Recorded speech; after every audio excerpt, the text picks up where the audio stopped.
बिस्मिल्लाहिर्रहमानिर्रहीम। इक़रा बिस्मि रब्बिकल्लज़ी खलक़।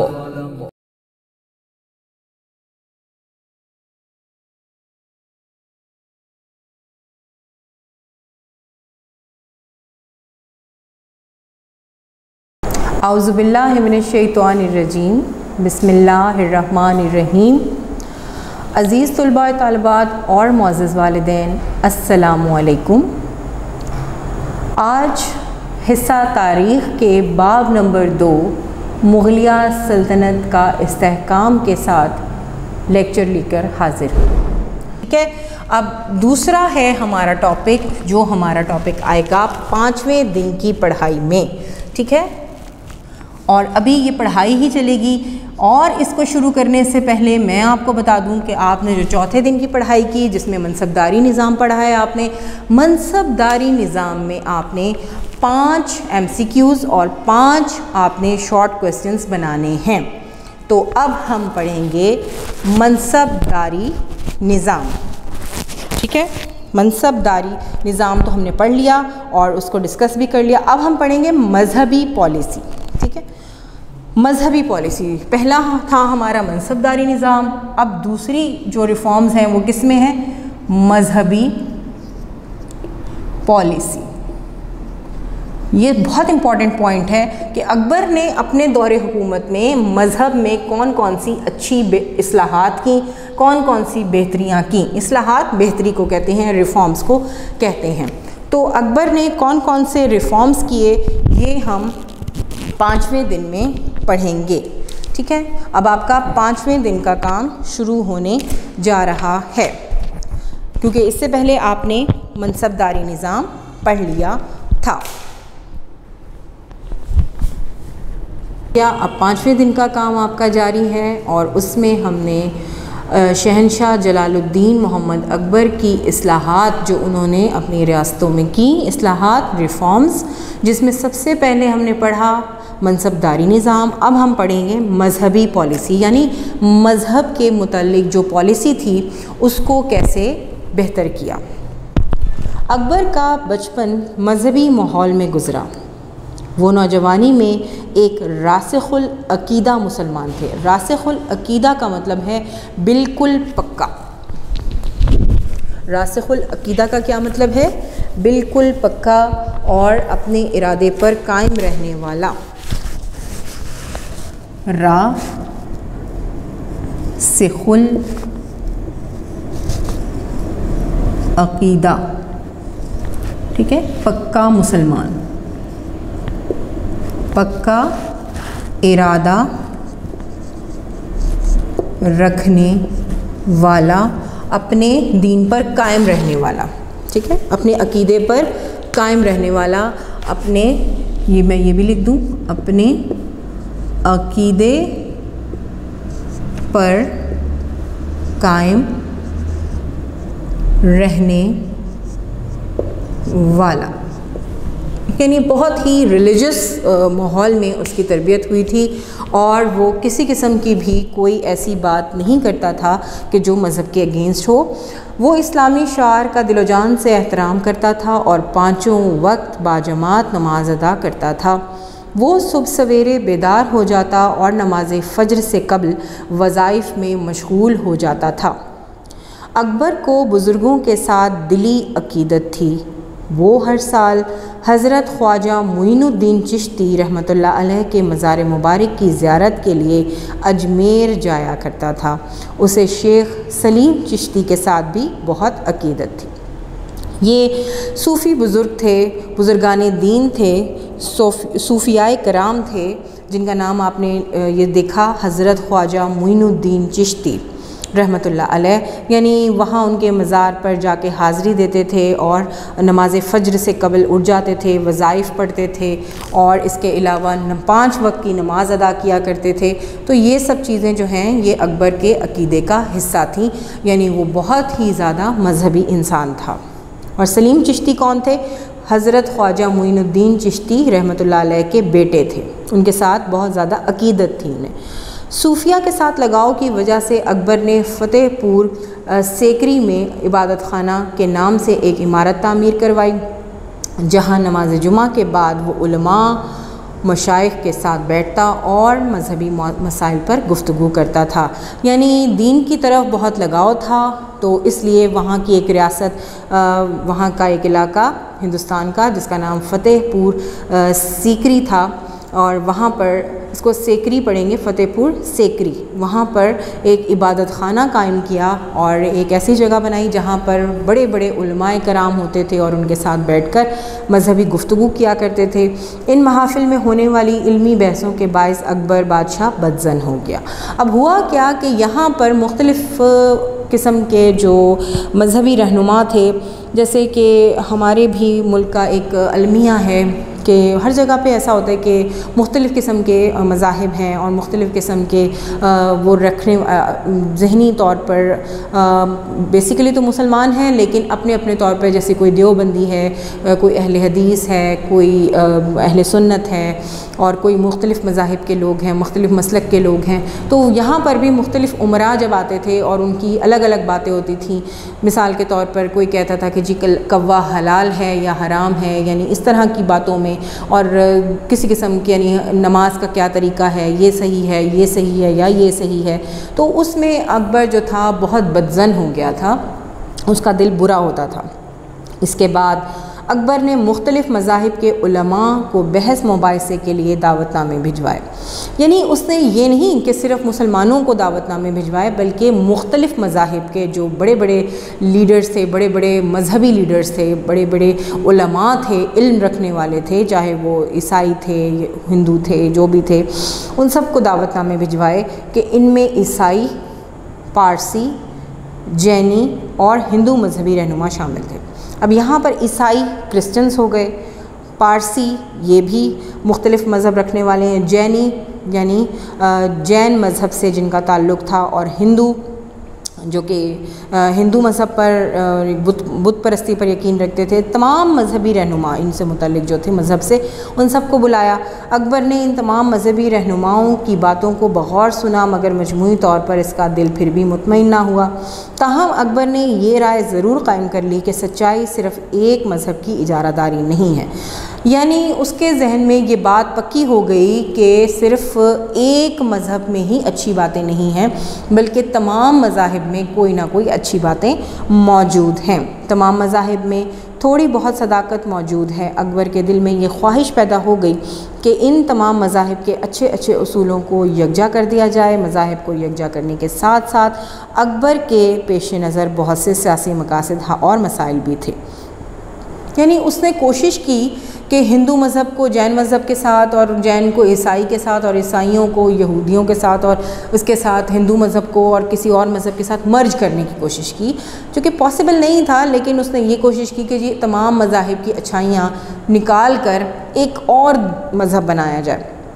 अकबर ने उलमा के सियासी अमूर में अमल दखल को कम करने की इब्तिदा 1579 में की, और इसने फ़तेहपुर सेकरी की जामे मस्जिद के इमाम को बरतरफ कर दिया और मिंबर पर बैठकर ख़ुद खुतबा पढ़ा।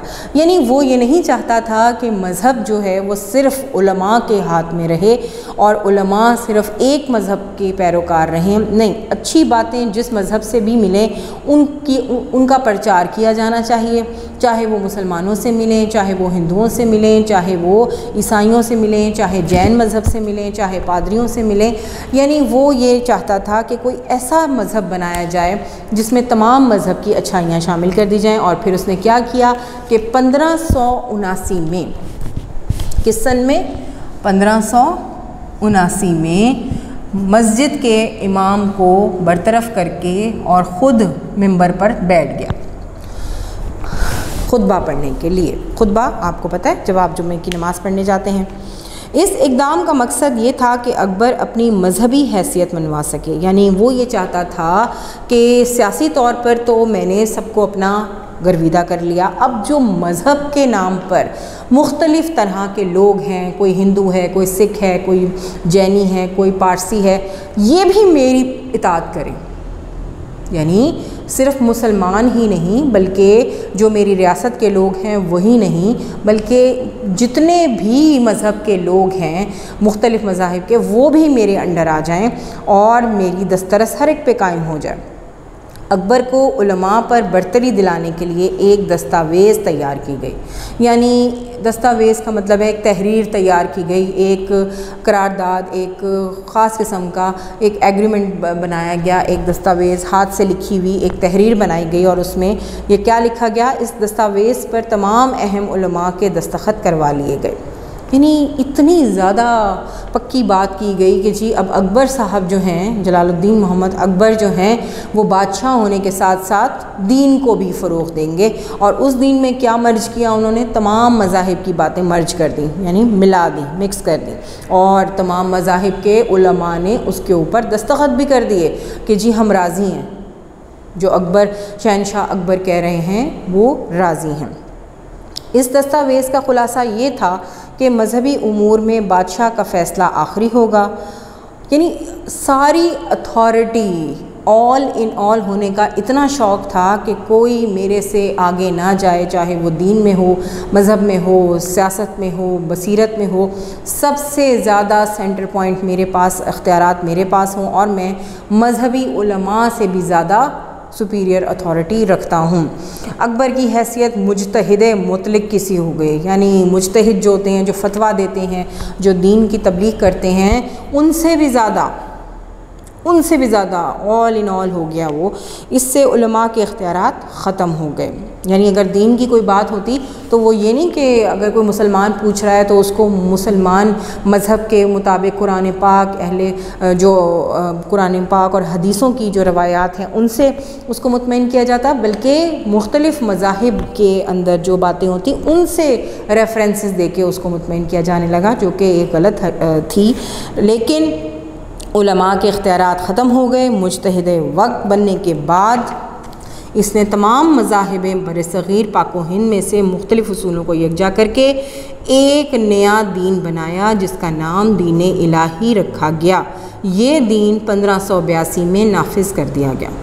वही हुआ ना, उसने क्या किया, मुख्तलिफ़ मज़ाहिब में से अपनी तरफ से अपनी ही सोच के मुताबिक, क्योंकि वो किसी की सुनता ही नहीं था, बादशाह था, उसने क्या किया, जो चीज़ उसको सही लगी और जो उसके ख़ास लोग थे मशवरा देने वाले, उनकी मदद करने के बाद, उनसे मदद लेने के बाद जनाब उसने वो चीज़ें मिक्स करके ना तमाम मज़ाहिब की, हिंदू, मुस्लिम, ईसाई, पादरी, पारसी, जैनी, तमाम मज़ाहिब की अच्छी अच्छी चीज़ें निकाल के एक नया अक़ीदा बना दिया और उसको क्या नाम दिया गया, दीन इलाही।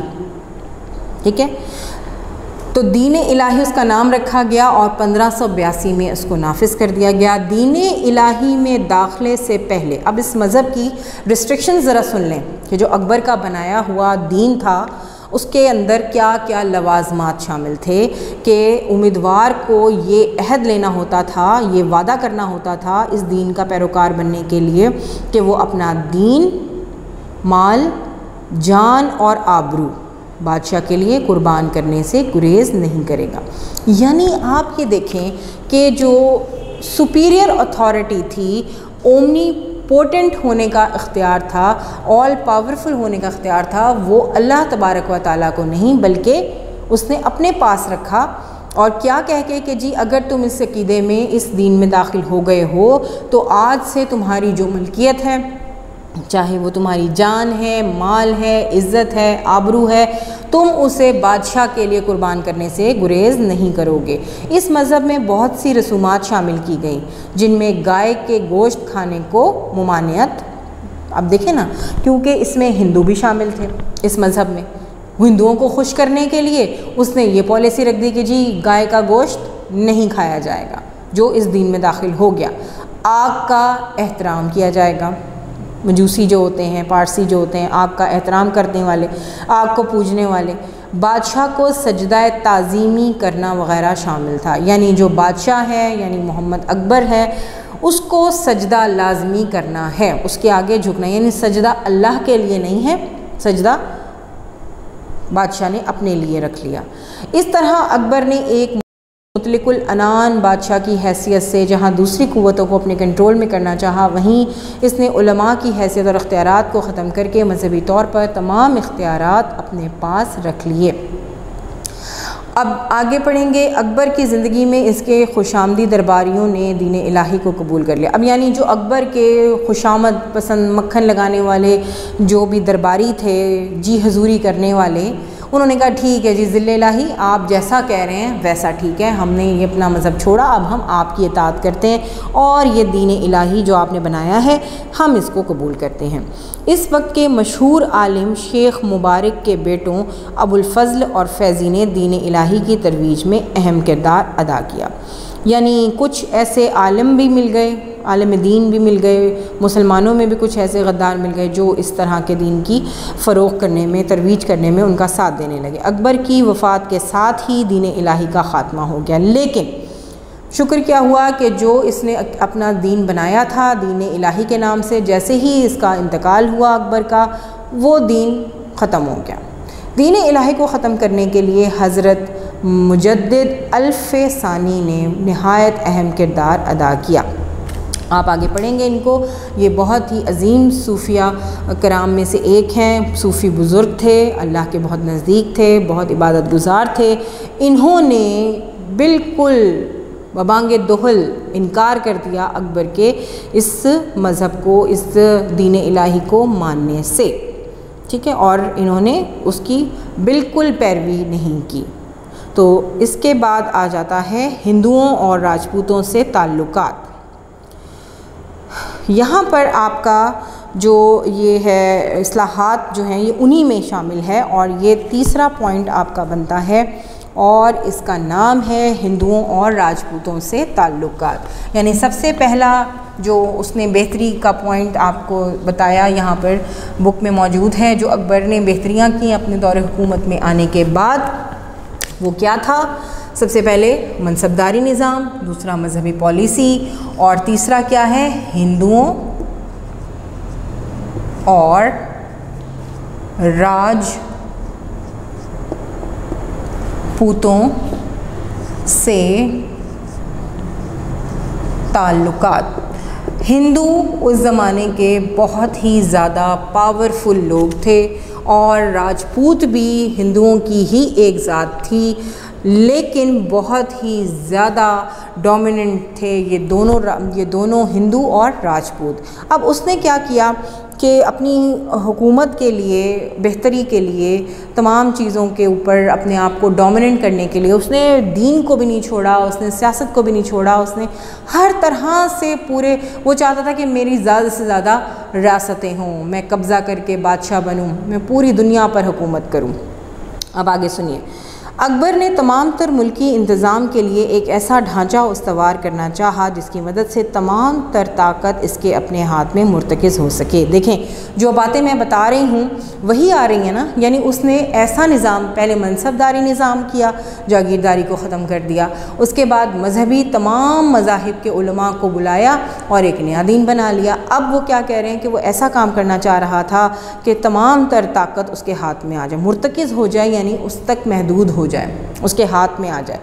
इस ज़िम्न में, ज़िम्न का मतलब होता है, इसलिए इन चीज़ों को हासिल करने के लिए सियासी, इंतज़ामी, इक्तिसादी, मुआशरती और मजहबी इक़दामात शामिल हैं।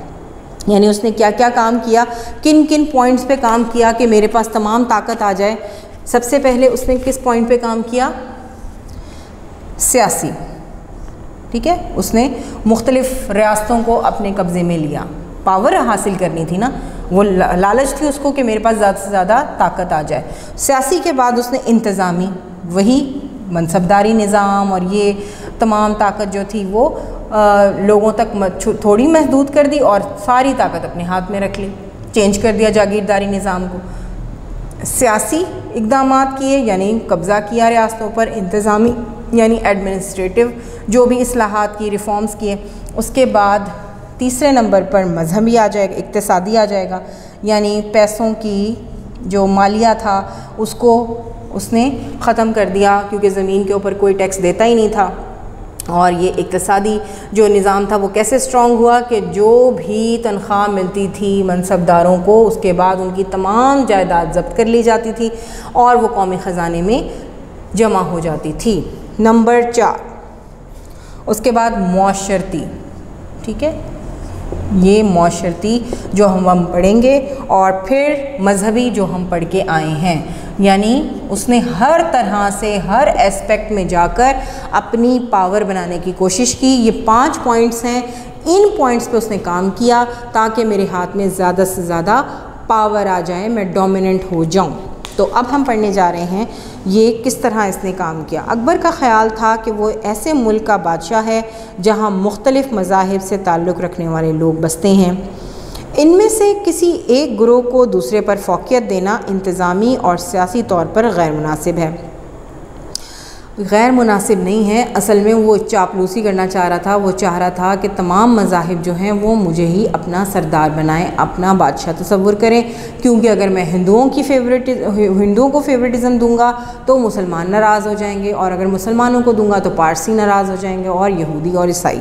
तो उसने कहा कि मुख्तलिफ़ किस्म के लोग बसते हैं, तो ऐसा नहीं है कि एक दूसरे के ऊपर किसी को ख़ास को फ़ौक़ियत दी जाए। तो इसका ख़्याल था कि इस तरह के इक़दाम से नज़रअंदाज होने वाला गिरोह बादशाह को अच्छा ना जानेगा। देखें, वही वाली बात आ गई ना कि अगर मुसलमानों को ये इजाज़त दे दें कि जी वो गाय का गोश्त खा सकते हैं, तो हिंदू नाराज़ हो जाएंगे कि जी गाय कुर्बान करने के लिए कह दिया बादशाह ने, अब हम इसकी इताअत नहीं करते, अब हम इसके हुक्म को नहीं मानते।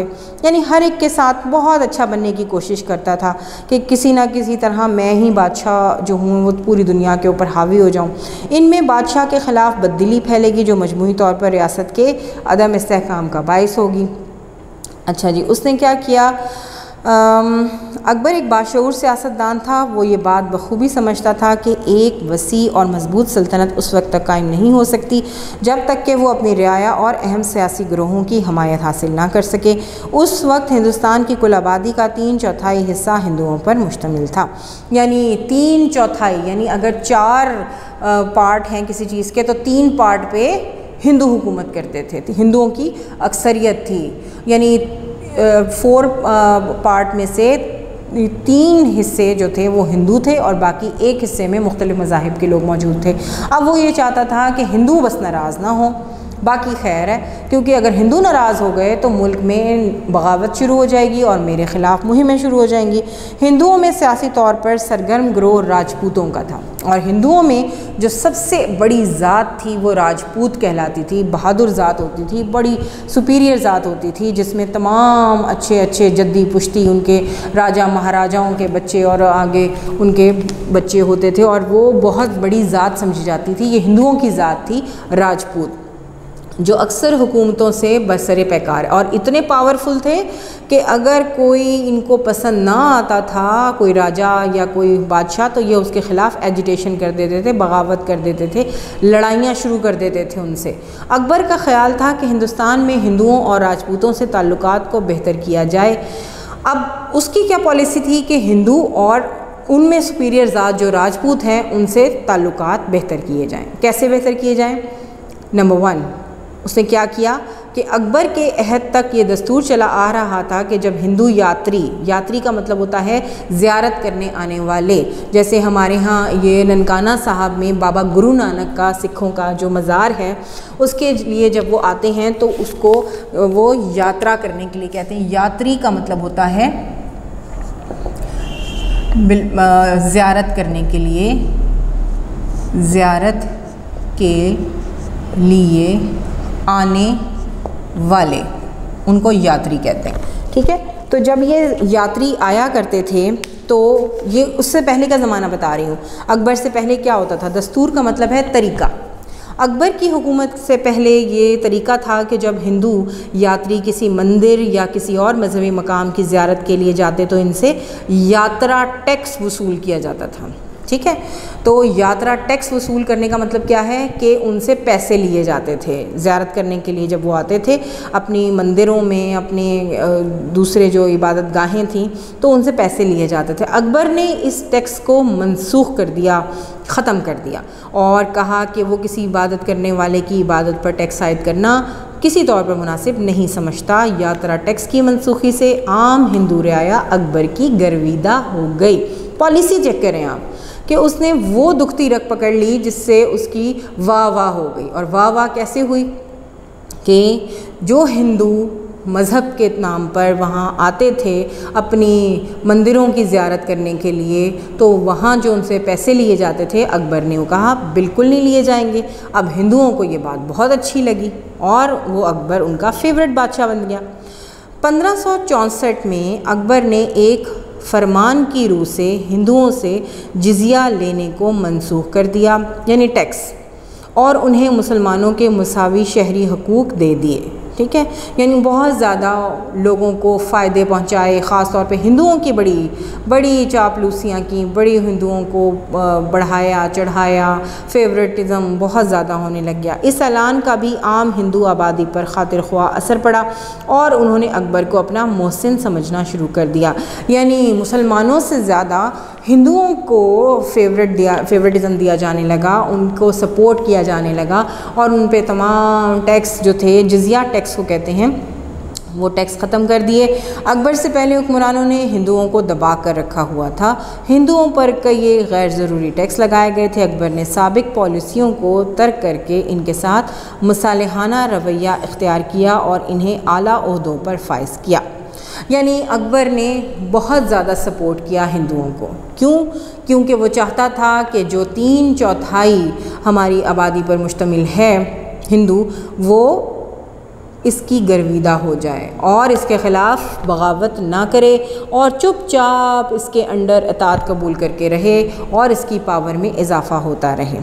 ठीक है, राजा टोडर मल की मालियाती अमूर के बारे में खुसूसी वाकफ़ियत और तजर्बे की बिना पर उसे आला ओहदा दिया गया और बीरबल को अपना मुशीर ख़ास बना दिया।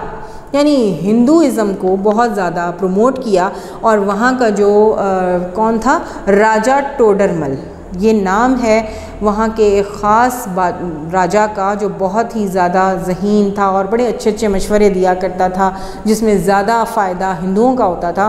तो राजा टोडरमल को जो फाइनेंस डिपार्टमेंट था वो दे दिया गया। मालियाती उमूर, यानी मालियात का मतलब होता है पैसों से मुतल्लिक कि भाई कहाँ कितने पैसे देने हैं, कहाँ पे ज़्यादा ज़रूरत है, किस महकमे को ज़्यादा, तो ये सारा काम राजा टोडरमल को दे दिया गया। और फिर इसके बाद अपना बीरबल को अपना पर्सनल सेक्रेटरी उन्होंने रख लिया, मुशीर ख़ास यानी एडवाइज़र। हर तरह के मशवरे किससे लिए जाते थे? बीरबल से लिए जाते थे। बहुत समझदार समझा जाता था उसको, तो अकबर ने ये किया। अकबर नंबर 3, अकबर के हिंदुओं के साथ बर्ताव में अमली तौर पर तब्दीली से राजपूतों में भी अकबर के साथ ताउन करने का जज्बा पैदा हुआ। अब हुआ क्या कि हिंदुओं में जब ये बात फैली कि जी अकबर बादशाह तो बहुत ही अच्छा बादशाह है और हम उसकी भरपूर हमायत करते हैं, तो जब हिंदुओं की हमायत देखी तो राजपूत जो बहुत सुपीरियर कास्ट थी हिंदुओं की, उन्होंने भी उसकी अताअत करने की, उसकी जो बातें माननी थी उसकी पैरवी कर ली कि ठीक है हम दिल से मोहम्मद अकबर को बादशाह तस्लीम कर लेते हैं और वो बहुत ही अच्छा बादशाह है। इस ज़िम्न में अंबर जयपुर के राजा, याद आया आपको, जो फतूहात की थी, सबसे पहली फतह जो थी वो अंबर जयपुर का इलाका था। और फिर क्या हुआ, अंबर जयपुर के राजा बिहारी मल ने अताअत कबूल कर ली। जज्बा दोस्ती के इज़हार के तौर पर इसने अपनी बेटी जोधाबाई की शादी अकबर से कर दी। अब आप ये अंदाज़ा लगाएं कि अकबर की शादी एक हिंदू औरत से क्यों हुई थी, क्योंकि इसका हिंदुइज़म की तरफ रुझान बहुत ज़्यादा हो गया था। इसका जो एडवाइज़र था वो बीरबल था, वो भी हिंदू था सॉरी। और फिर इसका जो मालियात का, फाइनेंस का जो डिपार्टमेंट था वो भी इसने राजा टोडरमल को दे दिया। और जो सबसे पहली फतह की थी इसने जयपुर की, उसके बाद राजा जो थे राजा बिहारी मल, उन्होंने अपनी बेटी जोधाबाई की शादी कर दी जनाब शहनशाह अकबर से। अकबर ने इस राजा के मुँह बोले बेटे भगवान दास और पोते मान सिंह को आला मनसब अता किए। यानी कौन सा बादशाह, कौन सा राजा? बिहारी मल, जिसकी बेटी जोधाबाई थी। अब राजा बिहारी मल के मुँह बोले बेटे, यानी उसने किसी को गोद लिया हुआ था, किसी को अपना मुँह बोला बेटा बनाया हुआ था, उसका नाम था भगवान दास। अब उससे एक और बेटा हुआ जिसका नाम था मान सिंह। उनको ज़रा ज़्यादा स्पेशल रुतबे दे दिए कि भाई हिंदू और ज़्यादा खुश हो जाए मेरे से। भगवान दास और मान सिंह पर एतमाद के इजहार के तौर पर उन्हें नहायत अहम मुहिम्मात की सिपाह सलारी सौंप दी गई, यानी फ़ौज में भी उनको आला रैंक्स दे दिए गए। मुँह बोले बेटे, राजा बिहारी मल के मुँह बोले बेटे और पोते को फ़ौज में भी आला रैंक्स दे दिए और बहुत बड़े बड़े सिपाह सालारी के रुतबे उनको दे दिए गए। इन दोनों ने अकबर की सल्तनत को वुसअत देने में नहायत अहम किरदार अदा किया और इन्होंने जंगें लड़ी और मुख्तलिफ़ इलाके फ़तह किए और अकबर की रियासत को मज़ीद फैला दिया। नंबर 4, राजा बिहारी मल की ज़ाती कोशिशों से बीकानेर, जैसलमेर और जोधपुर के राजपूत राजाओं ने भी अकबर की इताअत कबूल कर ली। इस तरह अकबर की जारी करदा राजपूत पॉलिसी से मुग़लों के राजपूतों के साथ ख़ानदानी ताल्लुकात कायम हो गए। इन लोगों ने आने वाले दौर में बहुत से नुमायाँ कारनामे अंजाम दिए। अब है अकबर की जाननशीनी, यानी अकबर के बाद हुकूमत किसके हाथ आई। 1605 में अकबर का इंतकाल हुआ। इंतकाल से कब्ल उसने शहज़ादा सलीम को अपना जाननशीन मुकर्रर कर दिया। ये थी आपकी 5वें दिन का काम और पढ़ाई, जिसमें आपने हिंदुओं की मजहबी पॉलिसी शहंशाह अकबर की और हिंदुओं और राजपूतों से ताल्लुकात को पढ़ा। और अब आपने बनाने हैं इसके 5 MCQs और 5 शॉर्ट क्वेश्चंस ताकि आपको याद रहे। और अब हमारे छठे दिन का काम शुरू होगा। जी, छठे दिन का काम नूरुद्दीन मोहम्मद जहांगीर। अब छठे दिन का काम क्या है? हमने सबसे पहले शहंशाह अकबर को पढ़ लिया, शहंशाह अकबर का सारा सिस्टम पढ़ लिया। उसमें अब हम रिवाइज़ कर लेंगे एक दफ़ा। सबसे पहले शहंशाह अकबर के इब्तदाई हालात थे, उसके बाद शहंशाह अकबर के जो तालीम थी उसने कैसे ग्रो किया और फिर उसके बाद क्या हुआ और फिर फतूहात क्या हुई और फिर माजूली बैरम ख़ान की कैसे हुई और फिर उसके बाद जनाब आपका क्या आया था, इंतज़ामी इस्लाहात आई थी और इसके बाद आपके मुख्तलिफ़ अदवार में मजहबी पॉलिसी आई उसकी और इसके बाद हिंदुओं और राजपूतों से ताल्लुकात आए थे। अब अकबर का पोर्शन हो गया ख़त्म और आएगा आपका छठे दिन का काम। छठे दिन के काम में आपने जो पेज नंबर 34 है उसके ऊपर नूरुद्दीन मोहम्मद जहांगीर, नूरुद्दीन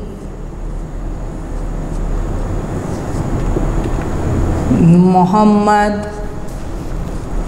जहांगीर, ये था शहंशाह अकबर का बेटा और इसका आगाज़ कब हुआ? 1605 ईस्वी से 1627 ईस्वी।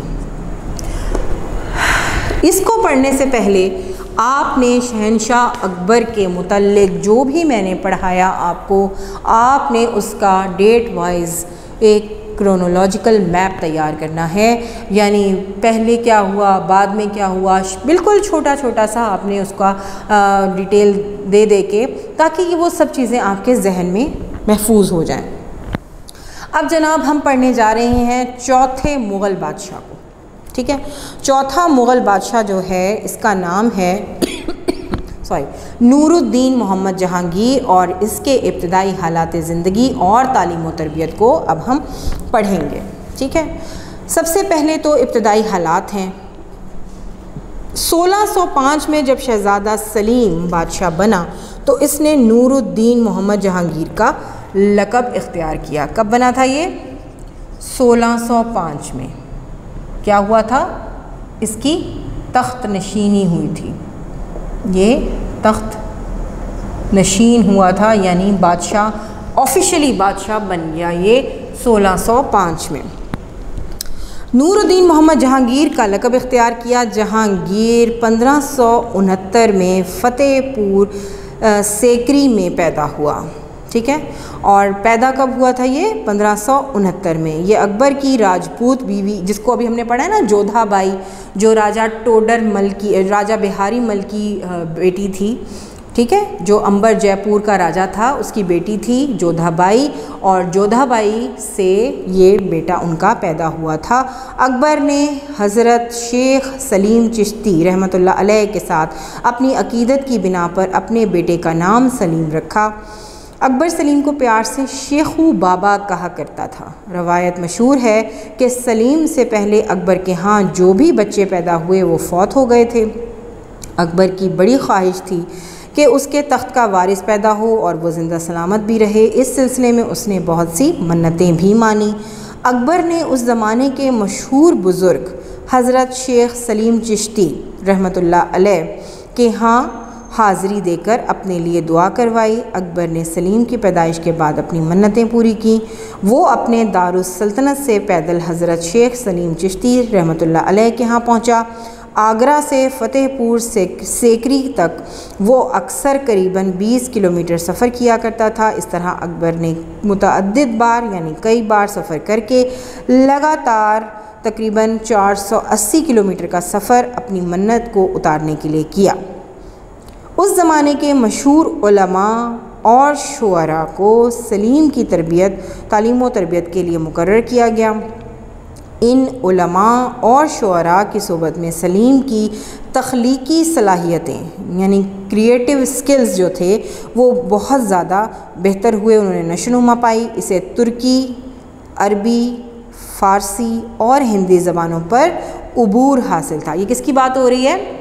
नूरुद्दीन मोहम्मद जहांगीर, शहज़ादा सलीम, और बेटा किसका था? ये शहनशाह अकबर का, और ये चौथा मुग़ल बादशाह है। अच्छा जी, अब इसके अलावा क्या था? तारीख़, जोग्राफ़िया, इल्म नबातात, इल्म हैवानात, मौसीकी और मुसव्वरी पर उसकी गहरी नज़र थी। यानी ये काफ़ी अकबर तो इतना नहीं पढ़ा लिखा था, लेकिन इसका जो बेटा था शहज़ादा सलीम, और ये जनाब पैदा हुआ था, पैदाइश इसकी कब हुई थी? 1500, ये मेन पॉइंट्स मैं लिखती हूँ ताकि आपको याद रहे, 1569 में। और जाए पैदाइश क्या थी? फ़तेहपुर सेकरी, ठीक। और उसके बाद ये बड़ी मन्नतों मुरादों से पैदा होने के बाद अकबर ने बड़ी मन्नतें उतारी। इसकी पैदल जाया करता था, और फिर इसके लिए बड़े बड़े उस्ताद बुलवाए गए जिन्होंने इसको मुख्तलिफ़ तालीम भी दी और इसने पढ़ा भी। नो डाउट काफ़ी कुछ पढ़ा इसने।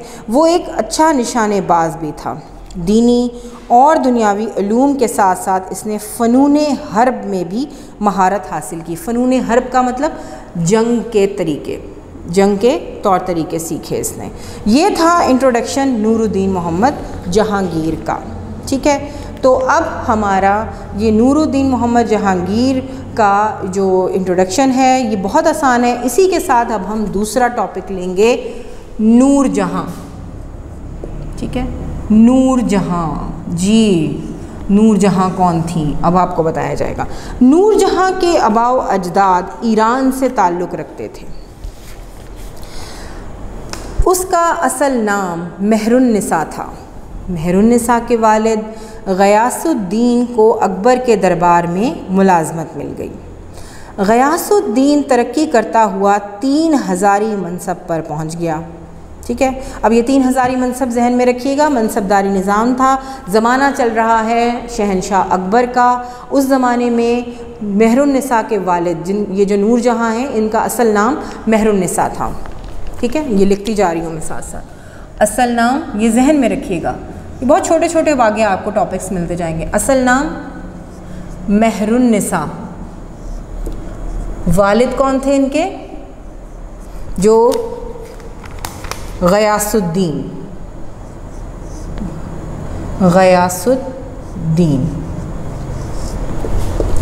अच्छा जी, गयासुद्दीन, और ये अच्छे मनसब पर फाइज थे। अकबर ने खुश होकर उसे काबुल का दीवान मुकर्रर कर दिया। जैसे हमारे यहाँ पर मेयर होते हैं ना, मेयर, इस तरह दीवान मुकर्रर कर दिया। यही क़याम के दौरान में मेहरुन्निसा की 17 साल की उम्र में एक फ़ौजी शेर अफ़गन से शादी हुई। ठीक है, मेहरुन्निसा की शादी किससे हुई? फ़ौजी से। किससे शादी हुई? शेर अफ़गन। नाम याद रखिएगा, ये मैं आपको जो मैप बना के दे रही हूँ ये आपने जहन में रखना है। शेर अफ़गन एक फ़ौजी था जो कि शहंशाह अकबर की फ़ौज में से एक फ़ौजी था, उससे शादी हो गई। शेर अफ़गन बंगाल में एक झड़प में कत्ल हो गया। अब शेर अफ़गन मर गया। मेहरुन्निसा की शादी शेर अफ़गन से हुई। शेर अफ़गन एक लड़ाई में मर गया। शेर अफ़गन की बीवी और बेटी को अकबर की बेवा की सोबत में दे दिया गया। अब इससे एक बेटी भी थी शेर अफ़गन की। मेहरुन्निसा की शादी शेर अफ़गन से हुई और शेर अफ़गन की एक बेटी भी थी जब इसकी डेथ हो गई। और इन दोनों को, यानी मेहरुन्निसा को और उसकी बेटी को, किसकी सोबत में दे दिया गया? शहंशाह अकबर की बीवी के, जो कि बेवा हो चुकी थी क्योंकि अकबर साहब की भी डेथ हो गई थी, शहंशाह अकबर की भी। तो हुआ क्या, क्योंकि वो शाही आदाब और तहज़ीब से वाकिफ़ थीं, 1611 ईस्वी में जहांगीर ने मेहरुन्निसा को एक ज़नाना तकरीब में देखा। अब जनाब ये जो नूरुद्दीन जहांगीर थे, ठीक है, इन्होंने देखा मेहरुन्निसा को, ठीक है, और मेहरुन्निसा उस वक्त बेवा हो चुकी थी। किसकी बेवा थी? शेर अफ़गन की। ये जहन में रखनी है आपने सारी बातें। हाँ जी, ये बेवा थी शेर अफ़गन की। अब हुआ क्या कि इन दिनों वो अपनी बीवी मान बाई की वफ़ात के बाद तन्हाई का, यानी इनकी एक बीवी भी थी नूरुद्दीन जहांगीर यानी सलीम की, और यहाँ मैं लिख दूँ आपको शहज़ादा सलीम, ये आपके लिए आसानी होगी, इसका निकनेम शहज़ादा सलीम था। अब शहज़ादा सलीम की एक हिंदू बीवी भी थी जो मर गई थी और उनका नाम था मान बाई। अब वो अपनी बीवी के मरने के बाद काफ़ी सोगवार से थे, तो जहांगीर ने मेहरुन्निसा को अपने लिए अच्छी औरत तस्लीम किया और सोचा कि क्यों ना मैं इससे शादी कर लूँ। तो मेहरुन्निसा ने उसे कबूल कर लिया इस ऑफ़र को, और इस तरह जहांगीर और मेहरुन्निसा की शादी हो गई। जहांगीर ने मेहरुन्निसा को नूर महल का ख़िताब दिया। वाह! अब इन नूर जहाँ का जो ख़िताब था वो क्या था? पहले नूर महल, ठीक है, जहांगीर ने इनको किस चीज़ का ख़िताब दिया? नूर महल का। शादी हो गई इनकी, क्योंकि ये बेवा थी। इनकी शादी पहले शेर अफ़गन से हुई, शेर अफ़गन मर गए, उसके बाद नूर जहाँ की शादी नूर महल के ख़िताब मिल गया इनको, और नूर जहाँ की यानी सलीम से जब शादी हुई उसके बाद इसे नूर महल से नूर जहाँ बना दिया गया। कौन सा ख़िताब मिल गया? नूर जहाँ। प्रमोशन हो गई। और ख़िताब किसने दिया? शहज़ादा सलीम ने, यानी महल का नूर। उसके बाद अब इतनी पसंद आई वो उन्हें कि उन्होंने पूरे जहान के नूर से उनको तशबीह दी और उनको नूर जहाँ का ख़िताब दे दिया। ये दोनों ख़िताब, ये नूर जहाँ जो आप पढ़ रहे हैं, ये दरअसल पहले नूर महल थी और फिर नूर जहाँ बन गई। अकबर की बीवी के इंतकाल के बाद शाही हरम में सबसे ज़्यादा बाअसर ख़ातून नूर जहाँ को ही समझा जाता था। तो जब शहंशाह अकबर की बीवी जोधाबाई का इंतकाल हुआ तो उसके बाद जो नूर जहाँ यानी जिनका पहले ख़िताब नूर महल था और ये शहज़ादा सलीम ने उन्हें दिया था, और उसके बाद इनको नूर जहाँ का ख़िताब मिल गया। तो जब जोधाबाई का इंतकाल हो गया तो शाही महल में सबसे ज़्यादा बाअसर ख़ातून यही नूर जहाँ थीं। नूर जहाँ अपनी गैर मामूली खुसूसियात के बाइस एक ताकतवर शख्सियत की हामिल थी। वो जहांगीर के साथ तमाम तर मशगलों और सरगर्मियों में बराबर का हिस्सा लेती थीं। दोनों के दरमियान ज़ौक़ और दिलचस्पियों के मामले में काफ़ी हद तक मुताबिकत पाई जाती थी। मुताबिकत का मतलब सिमिलैरिटी, यानी जो शौक़ शहज़ादा सलीम के थे, यानी नूरुद्दीन मोहम्मद जहांगीर के थे, वही उनके भी थे। उनके क्या मतलब, महरुन्निसा, जिनका पहले नूर महल और फिर नूरजहां खिताब था। यानी दोनों के शौक़ और सोचने के जो उसूल थे, जो जिन पे वो सोचते थे, बात करते थे, सरगर्मियाँ थीं, एक्टिविटीज़ थीं, वो काफ़ी हद तक मिलती जुलती थीं।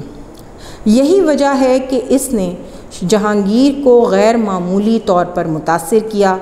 जहांगीर आहिस्ता आहिस्ता मुकम्मल तौर पर उसके ज़ेरे असर हो गया, यानी बहुत ज़्यादा इम्प्रेस हो गए उनकी ज़हानत से, उनके तौर तरीक़ों से, और उनकी जो अच्छी बातें थीं वो उनके दिल पर असर कर गईं और वो उनसे बहुत मरऊब हो गए, इम्प्रेस हो गए। जहांगीर की ख़राबी सेहत की बिना पर नूरजहां ने उमूर सल्तनत का क्या मतलब होता है, सल्तनत के काम, तमाम इंतज़ामी मामलात, तमाम फ़ौजी मामलात, जो भी मुहिम्मात होती थीं, जो भी सरगर्मियाँ होती थीं, वो उमूर सल्तनत कहलाते हैं, उनमें दिलचस्पी लेना शुरू कर दी।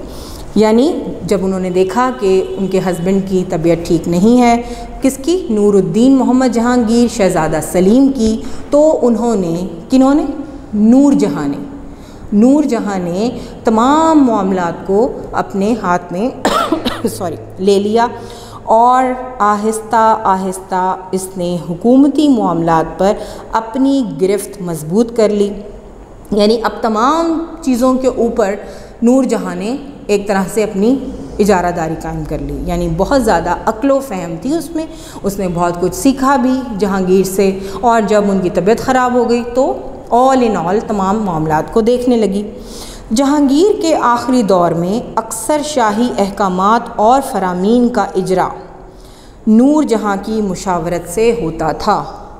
यानी जहांगीर के आखिरी दौर में, यानी जब उनका मरने का वक्त करीब आ गया, तो ज़्यादातर जो शाही अहकामात होते थे, जो रियासत से मुतल्लिक, सल्तनत से मुतल्लिक अहकामात होते थे, वो क्या होते थे, और जो फरमान जारी, जैसे किसी दूसरे रियासत को, सल्तनत को कोई फरमान जारी करना होता था, कोई हुक्म जारी करना, फरमान का मतलब होता है हुक्म, कोई हुक्म जारी करना होता था, तो किसके नाम से जाता था, नूरजहां के नाम से जाता था, उनके मशवरे से जाता था कि क्या करना चाहिए, अब किस तरह हम दूसरी सल्तनत पर कब्ज़ा कर सकते हैं, मजहबी मामले में कोई मशवरा दे देते हैं।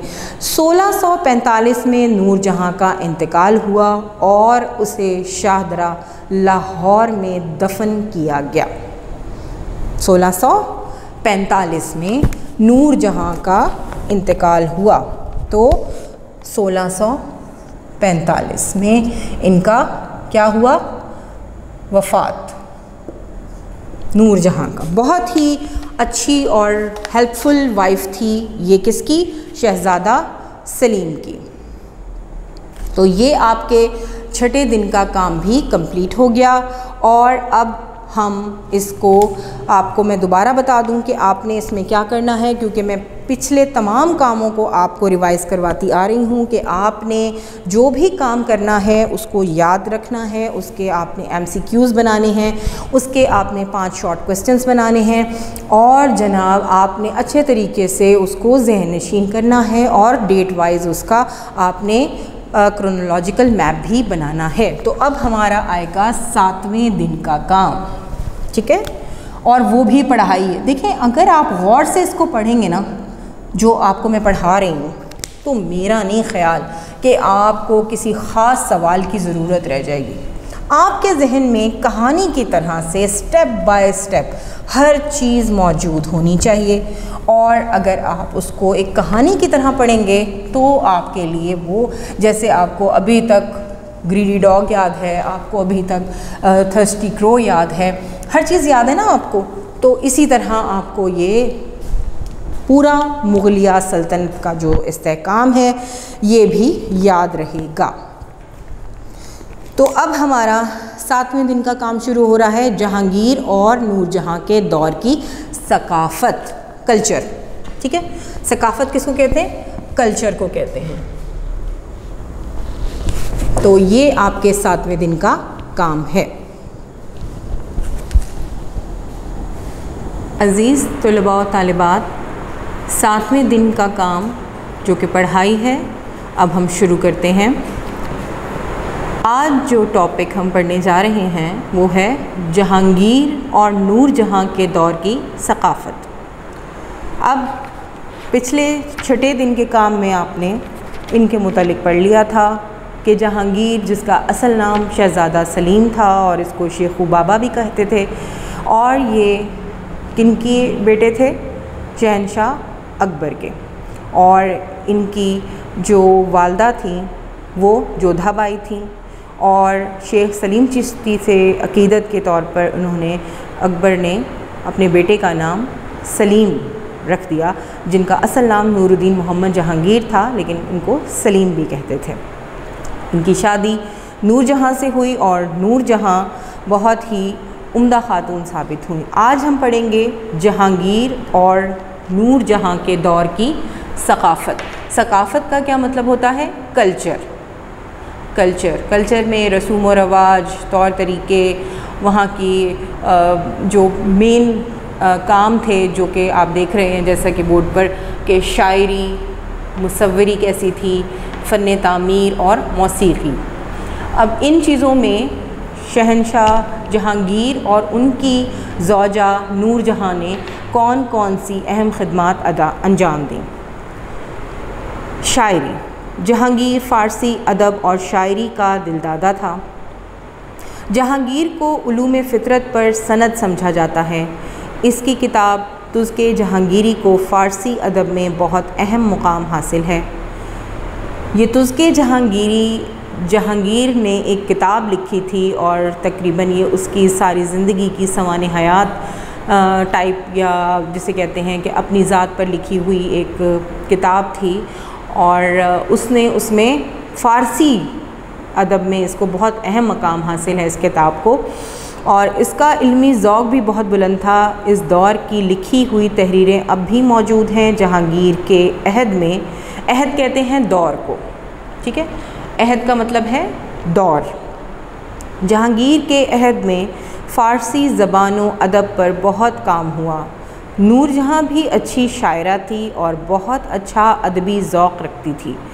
वो फ़ारसी ज़बान से खूब आशना थी और अच्छे शेर कहती थी। नूरजहां ने शायरी के साथ साथ जदीद फ़ैशन और मुख्तलिफ़ खानों को भी बर्रे सग़ीर पाको हिंद में मुतारफ़ कराया। यानी दोनों ने मिलकर शायरी और कुकिंग से रिलेटेड जो प्रमोशन थी वो नूरजहां ने की, और वो अच्छी शायरा भी थी और अदबी ज़ौक़ भी रखती थी, लिखने लिखाने का शौक़ था उन्हें। तो ये उनकी शायरी से मुतल्लिक़ जो उन्होंने सकाफ़त को प्रमोट किया, शायरी की सकाफ़त से मुतल्लिक़ जो भी उन्होंने अहम काम किए, उससे रिलेटेड ये सब बातें आपके सामने। उसके बाद है मुसव्वरी यानी पेंटिंग, तस्वीरें बनाना। जहांगीर को मैं आपको बताती चलूँ कि शहंशाह जहांगीर को मुसव्वरी का बहुत ज़्यादा शौक़ था, ठीक है, और इतना ज़्यादा उसका इल्म था मुसव्वरी बारे कि वो ये देखकर बता देता था कि ये तस्वीर, पेंटिंग किसने बनाई है। क्योंकि पहले ज़माने में जो मंज़र हुआ करते थे वो कैमरे तो होते नहीं थे तो जब भी बादशाह और उमरा या शहज़ादे किसी सफ़र पर जाया करते थे, किसी सैर के लिए जाया करते थे, तो अपने साथ बहुत बासलाहियत मुसव्विर लेके जाया करते थे, ठीक है। मुसव्विर लेके जाने का मकसद ये होता था कि वहाँ पर जो भी खूबसूरत मनाजिर देखें या ख़ूबसूरत कोई ऐसे जानवर देखें या परिंदे देखें या कुदरती मनाजिर देखें तो उनको तस्वीर में क़ैद कर लिया जाए, उनकी तस्वीर कशी कर ली जाए, मंज़र कशी कर ली जाए। और क्योंकि कैमरे नहीं होते थे तो बाद तक की नस्लों के लिए उनको महफूज कर दिया जाता था मुख्तलिफ़ किस्म के रंगों से, और बड़े ख़ूबसूरत कागज़ों पे या जानवरों की खालों पे, जो भी मुख्तलिफ़ तरह के उस ज़माने में मटीरियल होते थे जो मुसव्वरी के लिए इस्तेमाल होते थे। तो इस तरह बादशाह जो होते थे वो अपने साथ तारीख़ लिखने वाले, ठीक है, यानी पूरी मंज़र कशी होती थी कि बादशाह सफ़र के लिए रवाना हुए, फ़लाँ सफ़र पर ये हुआ, ये हुआ, ये हुआ। तो ये लिखने लिखाने वाले भी साथ होते थे और मुसव्विर भी साथ हुआ करते थे। जहांगीर के अहद में फ़न मुसव्वरी ने इस कदर तरक्की की कि इंसानी चेहरा एक माहिर मुसव्विर तैयार करता था। लिबास दूसरा मुसव्विर तैयार करता था और पस मंज़र तीसरा मुसव्विर दिखाता था। यानी इतनी ज़्यादा प्रमोशन की जहांगीर ने, क्योंकि जिस चीज़ में जहांगीर को शौक़ था जहांगीर ने उसी चीज़ को आगे प्रमोट भी कर दिया। ठीक है, अब जब प्रमोट कर दिया जहांगीर ने तो होता ये था कि अगर कोई स्कल्पचर बनाना होता था, कोई मुजस्समा बनाना होता था तो कैसे बनाया जाता था, या कोई पेंटिंग बनानी होती थी तो मुख्तलिफ़ चीज़ें, जैसे अगर किसी ने इंसानी मुजस्समा तख्लीक करना होता था तो चेहरा जिसके खदोखाल, नैन, नक्श, आँखें, बाल और ख़ूबसूरती और उसके जो तमाम खदोखाल थे वो कोई और बनाता था। यानी एक मुसव्विर का ये काम था जिसमें वो महारत रखता था। अब जब उसकी ड्रेसिंग करनी होती थी, उसके कपड़े बनाने होते थे तस्वीर में, तो ये दूसरा मुसव्विर काम करता था। यानी आप ये देखें कि कितनी डेप्थ आ गई थी, कितनी गहराई आ गई थी इस चीज़ में शहंशाह जहांगीर के दौर में, कि मुसव्विरी ने इतना फ़रोग़ पाया, इतना उसके अंदर काम हुआ कि इतने अच्छे अच्छे मुसव्विर तैयार हुए कि जो चेहरा बनाता था वो कपड़े नहीं बनाता था उस तस्वीर के, और जो कपड़े बनाता था वो पस मंज़र यानी पीछे बाग दिखाना है या जंगल दिखाना है या कोई पहाड़ दिखाना है या कोई रेगिस्तान दिखाना है, तो मंज़र कशी पीछे की कोई और मुसव्विर करता था। यानी वैरायटी आ गई थी मुसव्विरी में, बहुत ज़्यादा इल्म हासिल कर लिया था लोगों ने। इन तस्वीरों को देखकर अक़ल दंग रह जाती थी। इन तस्वीरों को देखकर ये महसूस होता है कि कैमरा भी इससे बेहतर तस्वीर तैयार नहीं कर सकता। यानी इतनी बारीकी, नफासत और ख़ूबसूरती से ये स्कल्पचर्स, ये पेंटिंग्स, ये कैनवस के ऊपर रंग बिखेरने का फ़न प्रमोट हुआ जहांगीर और नूरजहाँ के दौर में। नूरजहाँ ने हिंदुस्तान में नए ज़ेवरात और लिबास मुतारिफ़ कराए। अब आप ये देखें कि आजकल जो ये ब्रांड्स हैं, बड़े बड़े ब्रांड्स हैं, इनमें मुख्तलिफ़ किस्म की प्रमोशन हो रही है। कोई कपड़े बना के बेच रहा है, कोई कपड़े डिज़ाइन कर रहा है, कोई ज्वेलरी डिज़ाइन कर रहा है, कोई शूज़ डिज़ाइन कर रहा है, कोई बैग्स डिज़ाइन कर रहा है। तो ये कहाँ से डिराइव हुआ आइडिया कि ये नूरजहाँ के ज़माने से ही इसने प्रमोशन हासिल करना शुरू की। यानी नूरजहाँ बज़ाहिर तो बादशाह की बीवी थी, मलका थी, लेकिन उसका शौक़ बहुत अदबी था।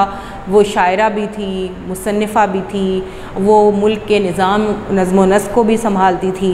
इसके अलावा अच्छी खाने पकाने में भी माहिर थी, और फिर ज्वेलरी डिज़ाइन करना और लिबास मुतारिफ़ कराना मुख्तलिफ़ तरह के।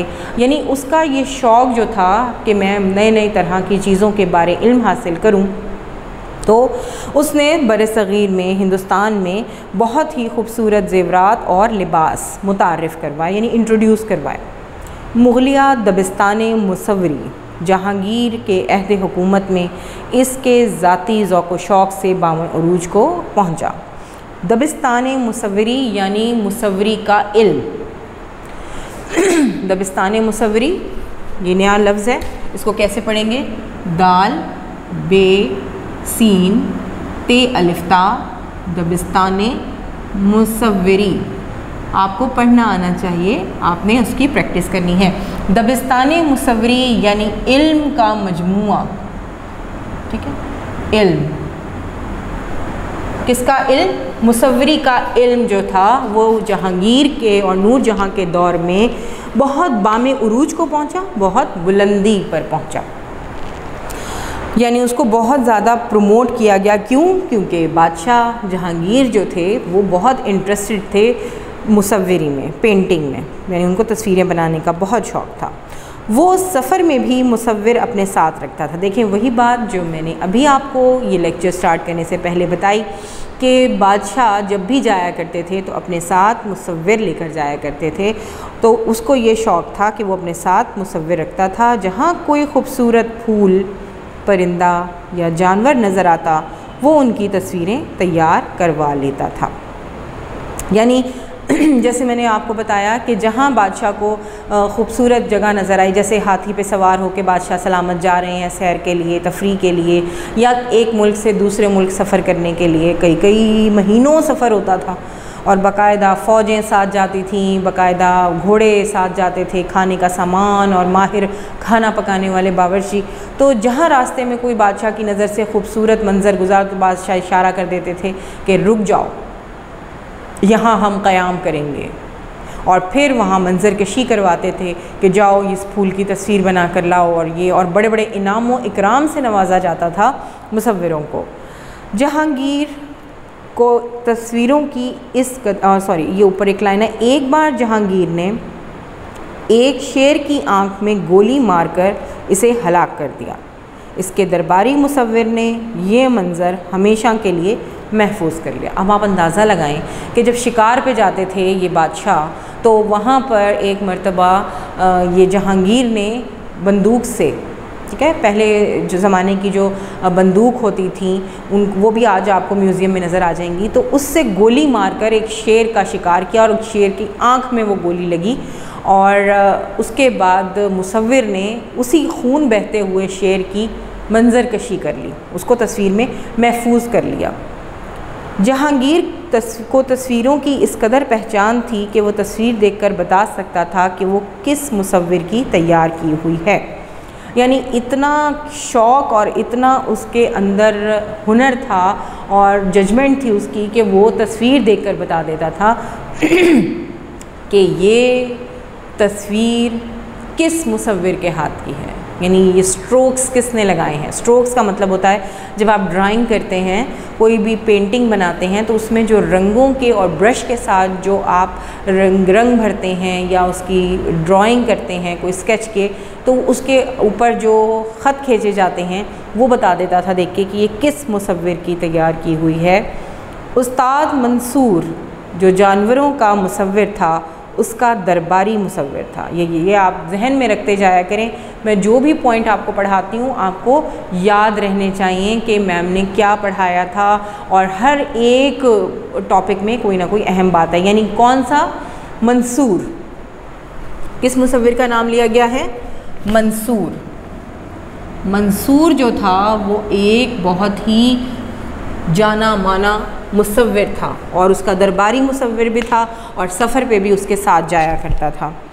उसकी बनाई हुई परिंदों और जानवरों की तस्वीर दुनिया के मशहूर अजायब घरों में महफूज हैं। देखिए आज तक कितना अरसा हो गया है कि आज तक ये तस्वीर जो हैं ये म्यूज़ियम्स में, वर्ल्ड डिफरेंट म्यूज़ियम्स उसमें महफूज हैं दुनिया के। ख़ास तौर पर तुर्की में अगर आप देखें तो वहाँ के म्यूज़ियम्स में बहुत पुरानी आपको ये खूबसूरत तस्वीर मिल जाएंगी। पाकिस्तान के म्यूज़ियम में भी हैं, लाहौर म्यूज़ियम में भी हैं, और लोक विरसा म्यूज़ियम में भी आपको ये चीज़ें मिल जाएंगी।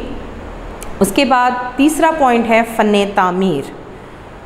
जहांगीर को तामीरात की बजाय मुसव्विरी का ज़्यादा शौक़ रहा, यानी उसको इतनी बिल्डिंग्स बनाने में, मॉन्यूमेंट्स बनाने में इतनी इंटरेस्ट नहीं था उसका जितना कि उसको पेंटिंग्स बनाने में था। फिर भी उसके अहद में चंद खूबसूरत इमारतें तामीर हुईं। लाहौर में मस्ती दरवाज़े के अंदर बेगम शाही मस्जिद इसी दौर में तामीर हुई। अगर आपको कभी इत्तेफाक हुआ हो अंदरून शहर जाने का लाहौर के, तो वहाँ पर लाहौर के जो 12 दरवाज़े हैं उनमें आपको एक मस्ती दरवाज़े के नाम से एक दरवाज़ा मिलेगा, जो लाहौर के दाखिली दरवाज़े थे जिनसे लाहौर में दाखिल हुआ जाता है, उनमें से एक था। तो उसके अंदर एक बेगम शाही नाम से मस्जिद तामीर की गई जो जहांगीर के दौर में तामीर हुई। लाहौर के इलाक़े में जहांगीर ने एक ख्वाबगाह तामीर कराई। ख्वाबगाह एक बहुत ही खूबसूरत जगह जहाँ पर ये जो बादशाह थे ये आराम किया करते थे, और वहाँ पे अक्सर अपनी थकावट दूर करने के लिए, सोने के लिए जाते थे, फ़्रेश होने के लिए जाते थे। समझे कि एक रेस्ट हाउस टाइप उन्होंने बनवाया, जिसमें इन दिनों अजायब घर कायम है। मकबरा अनारकली भी जहांगीरी अहद की एक उम्दा इमारत है। अनारकली का मकबरा, ठीक है। और ये अनारकली कौन थी ये भी आप अच्छी तरह तो नहीं जानते होंगे, लेकिन ये है कि जहांगीर की जो ये मॉन्यूमेंट्स जो तामीर करवाई उन्होंने, उसमें से एक है कि मकबरा अनारकली। उसके बाद इसमें जहांगीर की एक चहीती बीवी साहिब जमाल की कब्र है, ठीक है। अब ये अनारकली का जो मकबरा है इसमें जहांगीर की एक बहुत ही अज़ीज़ बीवी थी जिनका नाम साहब जमाल था। तो उनकी कब्र, यानी ये लोग क्या करते थे, बादशाह अपनी बीवियों के नाम पे उनकी याद में मॉन्यूमेंट्स बनवाया करते थे, यादगारी इमारत तामीर करवाया करते थे, और वो तारीख़ से रिलेटेड होती गई। उस ज़माने में तो पैसे की कमी नहीं थी बादशाहों के पास, लेकिन उन्होंने फ़न तामीर को सिर्फ़ इन्हीं लोगों तक महदूद रखा। बस अफ़सोस की बात सिर्फ़ ये है कि कोई स्कूल, कोई कॉलेज, कोई यूनिवर्सिटीज़ नहीं तामीर हो सकें। लेकिन क्योंकि उस दौर में, जैसा कि आपने अकबर की हिस्ट्री में पढ़ा, कि उनको तालीमी और तदरीसी शोबे से कोई रग़बत ना थी, उन्होंने जंग और हर्ब में महारत हासिल की। यानी उस ज़माने की इंक्लिनेशन ये होती थी, रुझान ये होता था कि हम इलाके फ़तह करें, रियासतों में इजाफ़ा करें और अपना इक़्तिदार कायम करें। तो अनारकली जो थी, वो अनारकली उनका लक़ब था, ख़िताब दिया था उनको बादशाह ने, जहांगीर ने, और उनका नाम साहब जमाल था। इसी ज़माने में नूरजहाँ ने आगरा में अपने वालिद और वालदा का शानदार मकबरा तामीर कराया। अब जिसको जो मिल रहा था वो ये काम कर रहा था। अब नूरजहाँ को कोई नहीं मिला तो उन्होंने अपने वालिद और वालदा का मकबरा तामीर करवा दिया, ठीक है। और आगरा में जो मकबरा एतमादुद्दौला के नाम से मशहूर है, उस मकबरे का क्या नाम है? एतमादुद्दौला। ये इतनी खूबसूरत इमारत है कि अगर आगरा में ताज महल ना होता तो लोग इसे देखने के लिए आगरा जाया करते। अब यानी आपने अगर ताज महल नहीं देखा तो आप नेट पे देख सकते हैं। इंतहाई खूबसूरत बिल्डिंग और इंतहाई हसीन उसकी तर्ज़ तामीर है, और सफ़ेद संगे मरमर से उसको तामीर किया गया है, और दुनिया की खूबसूरत तरीन इमारत में से एक इमारत है। और उसके बाद मशहूर ये है कि ये जो जहांगीर था, ये इसने बनवाया था, और ताज महल, और बहुत खूबसूरत ये ताज महल बनाया गया था। यानी अगर ये ताज महल ना होता आगरा में, तो ये जो नूरजहाँ ने एतमादुद्दौला का मकबरा बनवाया, किसकी याद में? अपने वालिद और वालदा की, तो ये भी उसी तर्ज का खूबसूरत और हसीन एक मॉन्यूमेंट था, एक तारीख़ी इमारत थी कि अगर आगरा में ताज महल ना होता तो लोग इसे देखने के लिए आया करते। मकबरे की इमारत 2 मंजिला है और चारों कोनों पर मीनार तामीर किए गए हैं, जिन पर पिचीकारी का खूबसूरत काम किया गया है। पिचीकारी का मतलब होता है इंट्रिकेट वर्क, बारीकी से खुदाई के तरीके से किया गया काम, यानी पत्थरों को खोद कर उसके अंदर नक्शो निगार तामीर किए गए हैं, बहुत ही बारीकी। ये पत्थरों के अंदर जो डिज़ाइन बनाए जाते हैं, इंट्रिकेट वर्क होता है, बारीकी से, खूबसूरती से बिल्डिंग्स को बनाने के लिए, उसको पिचीकारी कहते हैं। जो पहले ज़माने में टाइल्स तो होती नहीं थी, संगे मरमर होता था, संगे मरमर को तराशना, ठीक है, खूबसूरती से तराश कर उसको जो काम किया जाता था उसको पिचीकारी कहा जाता है। मकबरे पर गुंबद की बजाय बंगाली तर्ज की छत तामीर की गई है, जो इस माहौल में बड़ी वाज़े दिखाई देती है। जमुना का पानी मकबरा एतमादुद्दौला को छूकर गुज़रता है। अब जमुना कौन है? इंडिया में 2 दरिया हैं, गंगा और जमुना। ये जमुना जो है ये एक दरिया का नाम है, और ये दरिया साथ साथ बहता है एतमादुद्दौला के इस मकबरे के, और उसकी लहरें जो हैं वो एतमादुद्दौला के मज़ार के पास से होती हुई गुज़रती हैं। जब तुग़यानी आती है, जब दरिया का पानी चढ़ जाता है, तो कहने का मतलब है, छू कर गुज़रने का मतलब यह है कि बिल्कुल करीब से गुज़रता है। जहांगीर को मनाज़िर फ़ितरत के साथ तबई लगाव था। तबई मीन्स फितरी, शुरू से, इसलिए इसने कश्मीर में निशात बाग, शालामार बाग और नसीम बाग तामीर कराए, जो देखने से ताल्लुक़ रखते हैं। यानी ये जो शालामार बाग बना हुआ है ये जहांगीर के दौर का बना हुआ है। आप कभी गए हैं शालामार बाग? कश्मीर में इसने निशात बाग तामीर करवाया और नसीम बाग, तो ये देखने से ताल्लुक़ रखते हैं, बहुत खूबसूरत हैं, ये बादशाहों की यादगार है। अब आया नंबर 4 पे मौसीकी। जहांगीर के अहद में बहुत सारे मौसीकार शाही दरबार से वाबस्ता थे, और इनमें हिंदुस्तानियों के अलावा ईरानी और कश्मीरी भी शामिल थे। जहांगीर मौसीकी और मौसीकारों की बहुत सरपरस्ती करता था। उसने अपनी तुज़्क में, तुज़्क यानी उसकी किताब, सवाने, ठीक है, और उसके ज़िंदगी से मुतल्लिक जो बायोग्राफ़ी थी वो ऑटोबायोग्राफ़ी, एक बायोग्राफ़ी एक ऑटोबायोग्राफ़ी यानी ख़ुद से लिखी हुई किताब ऑटोबायोग्राफ़ी, उसमें उसने बताया हुआ है कई फ़नकारों को खराज तहसीन पेश किया। यानी उसमें अपनी किताब में जो ख़ुद से उसने लिखी थी और अपनी आप बीती थी, अपनी ज़िंदगी के बारे में थी, अपने शौक़ के बारे में थी, उसमें उसने मौसीकी का ज़िक्र करते हुए चंद अज़ीम मौसीकारों, जो उसके ज़माने के अज़ीम मौसीकार थे, उनका भी ज़िक्र किया है। जहांगीर की महफ़िल मौसीकी में लोग वजद में आ जाते थे। अब वजद क्या होता है?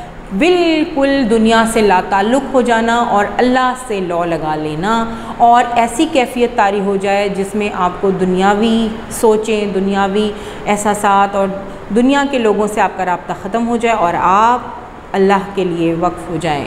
यानी अक्सर आपने कव्वालियों में देखा होगा कि लोग सर धुनते हैं, यानी सर हिलाते हैं, और अक्सर उन पे ऐसी कैफ़ियत तारी हो जाती है कि आखिर में वो बेहोश हो जाते हैं और वो इस कदर गोल घूमते हैं और रक़्स करते हैं और अपने आप को ऐसे कैफ़ियत में महसूस करते हैं कि जैसे वो इस दुनिया में है ही नहीं। यानी ऐसी कैफ़ियत तारी हो जाती थी महफ़िल में। जब जहांगीर के ज़माने में मौसीकी सुनी जाती थी तो लोग वजद में आ जाते थे। उसने तुज़्क में इस वाक़े का ज़िक्र किया है कि एक बार उमरा की महफ़िल में कव्वाल अमीर खुसरो का कलाम पेश कर रहे थे कि एक शेर पर मुल्ला अहमद अली को वजद आ गया और इसी आलम में उसकी रूह परवास कर गई। हज़रत अमीर खुसरो बहुत ही अजीम शायर थे और ऐसा कलाम सूफिया कलाम पेश करते थे। उनकी गज़लियात, उनकी बहुत ही खूबसूरत शायरी ऐसी होती थी जिसमें अल्लाह सुब्हानहू व तआला का ज़िक्र होता था, और कुछ कव्वालियाँ तो ऐसी होती थी कि ऐसा मसहूर कर देती थी, ऐसा इंसान के ऊपर एक ख़ास कैफ़ियत तारी कर देती थी कि मुल्ला, मस्जिद के मुल्ला थे अहमद अली, उनको वजद आ गया। यानी उनके ऊपर एक ऐसी रूहानी कैफ़ियत तारी हो गई कि वो अपने बस से बाहर हो गए, और फिर इसी आलम में, किस आलम में? वजद की आलम में उनकी रूह परवास कर गई, यानी वो इस जहान फ़ानी से कूच कर गए, वफ़ात पा गए। यानी अभी जो आपने यहाँ पर जहांगीर और नूरजहाँ के दौर की सकाफ़त को पढ़ा, उसमें आपने शायरी, मुसव्विरी, फ़न तामीर, मौसीकी, इन चारों पॉइंट्स को पढ़ा, और इसमें आपने 5 MCQs और 5 शॉर्ट क्वेश्चंस बनाने हैं। अगर आप ये बना लेंगे तो आपके लिए इस लेसन को समझना बिल्कुल भी मुश्किल नहीं होगा।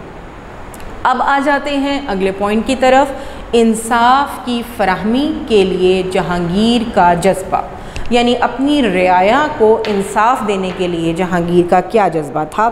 नूरुद्दीन मोहम्मद जहांगीर ने अपनी हुकूमत की इब्तिदा अवाम पसंद अक़दामात से की। अवाम पसंद अक़दामात यानी ऐसे काम जिससे लोग खुश हों, जिससे लोगों में खुशी की लहर दौड़े, रियाया पुरसुकून हो, अमन व अमान रहे। अवाम पसंद यानी जो लोगों ने बहुत पसंद किए हों, ऐसे काम किए। उसने तमाम जंगी कैदियों को रिहा कर दिया, इस्लाम की हिफाजत का ज़िम्मा उठाया और तमाम मुखालिफिन को आम मुआफ़ी दे दी। यानी इस्लाम के बोलबाले के लिए उसने तमाम जो जंगी कैदी थे उनको भी रिहा कर दिया, और तमाम मुखालिफिन को जो कि उसकी मुखालफत करते थे उनको भी मुआफ़ी दे दी। जिन लोगों ने इसको बादशाह बनाने में उसकी मदद की उनको आला ओहदे अता किए, यानी बादशाह को सपोर्ट किया जिन लोगों ने, उसमें बादशाह ने यानी जहांगीर ने बहुत अजीम ओहदे, बड़े बड़े ओहदे जैसे मनसबदारी और ये दूसरे जो आप पढ़ते चले आ रहे हैं, इस तरह के काम उनको सौंप दिए। और फिर क्या हुआ? शाही महल के बाहर एक जंजीर नस्ब करवा दी जिसे हिलाकर कोई भी शख्स बादशाह से इंसाफ तलब कर सकता था।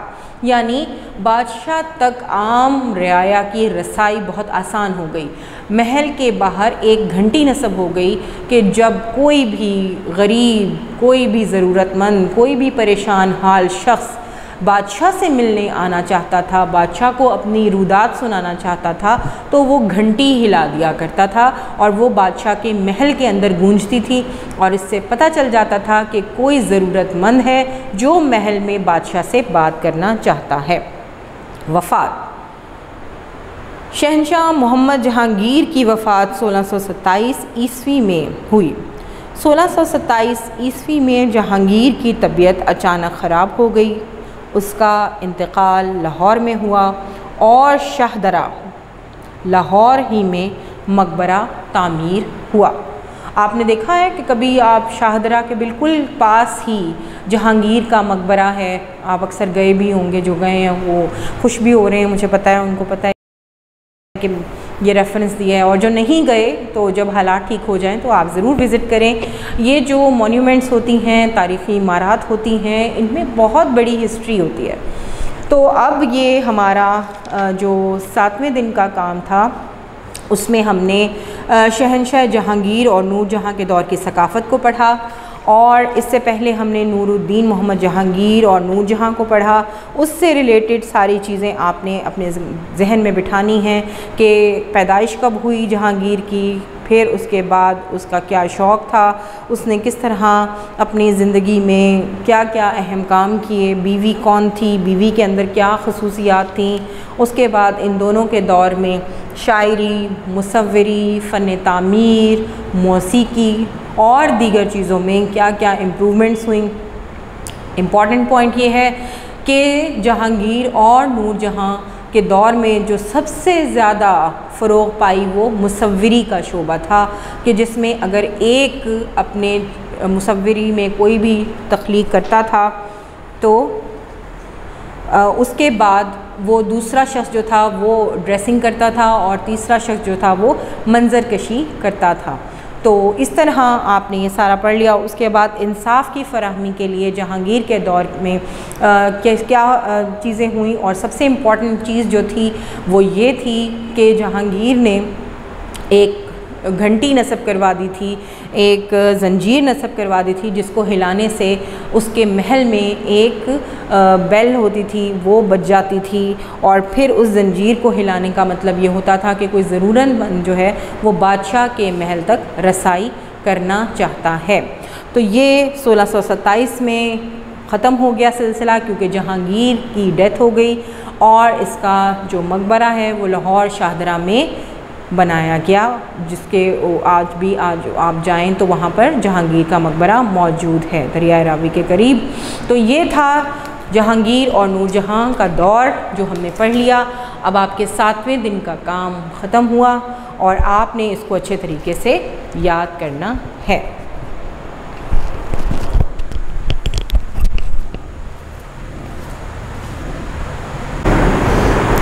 अज़ीज़ तुलबा व तालिबात, 8वें दिन का काम शुरू करते हैं, और आज आपका टॉपिक जो पढ़ने हम जा रहे हैं वो है शहाबुद्दीन मोहम्मद शाहजहाँ।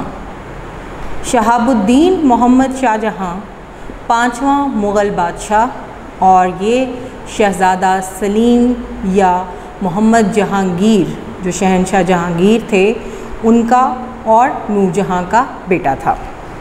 इब्तदाई हालात ज़िंदगी पढ़ते हैं इनके, और आप ये देखिए बोर्ड पे भी मैंने लिख दिया है, और इनका जो अरसा था हुक्मरानी का, हुकूमत कितने अरसे की, 1628 से 1658 ईस्वी तक। इनका पूरा नाम शहाबुद्दीन मोहम्मद शाहजहाँ था।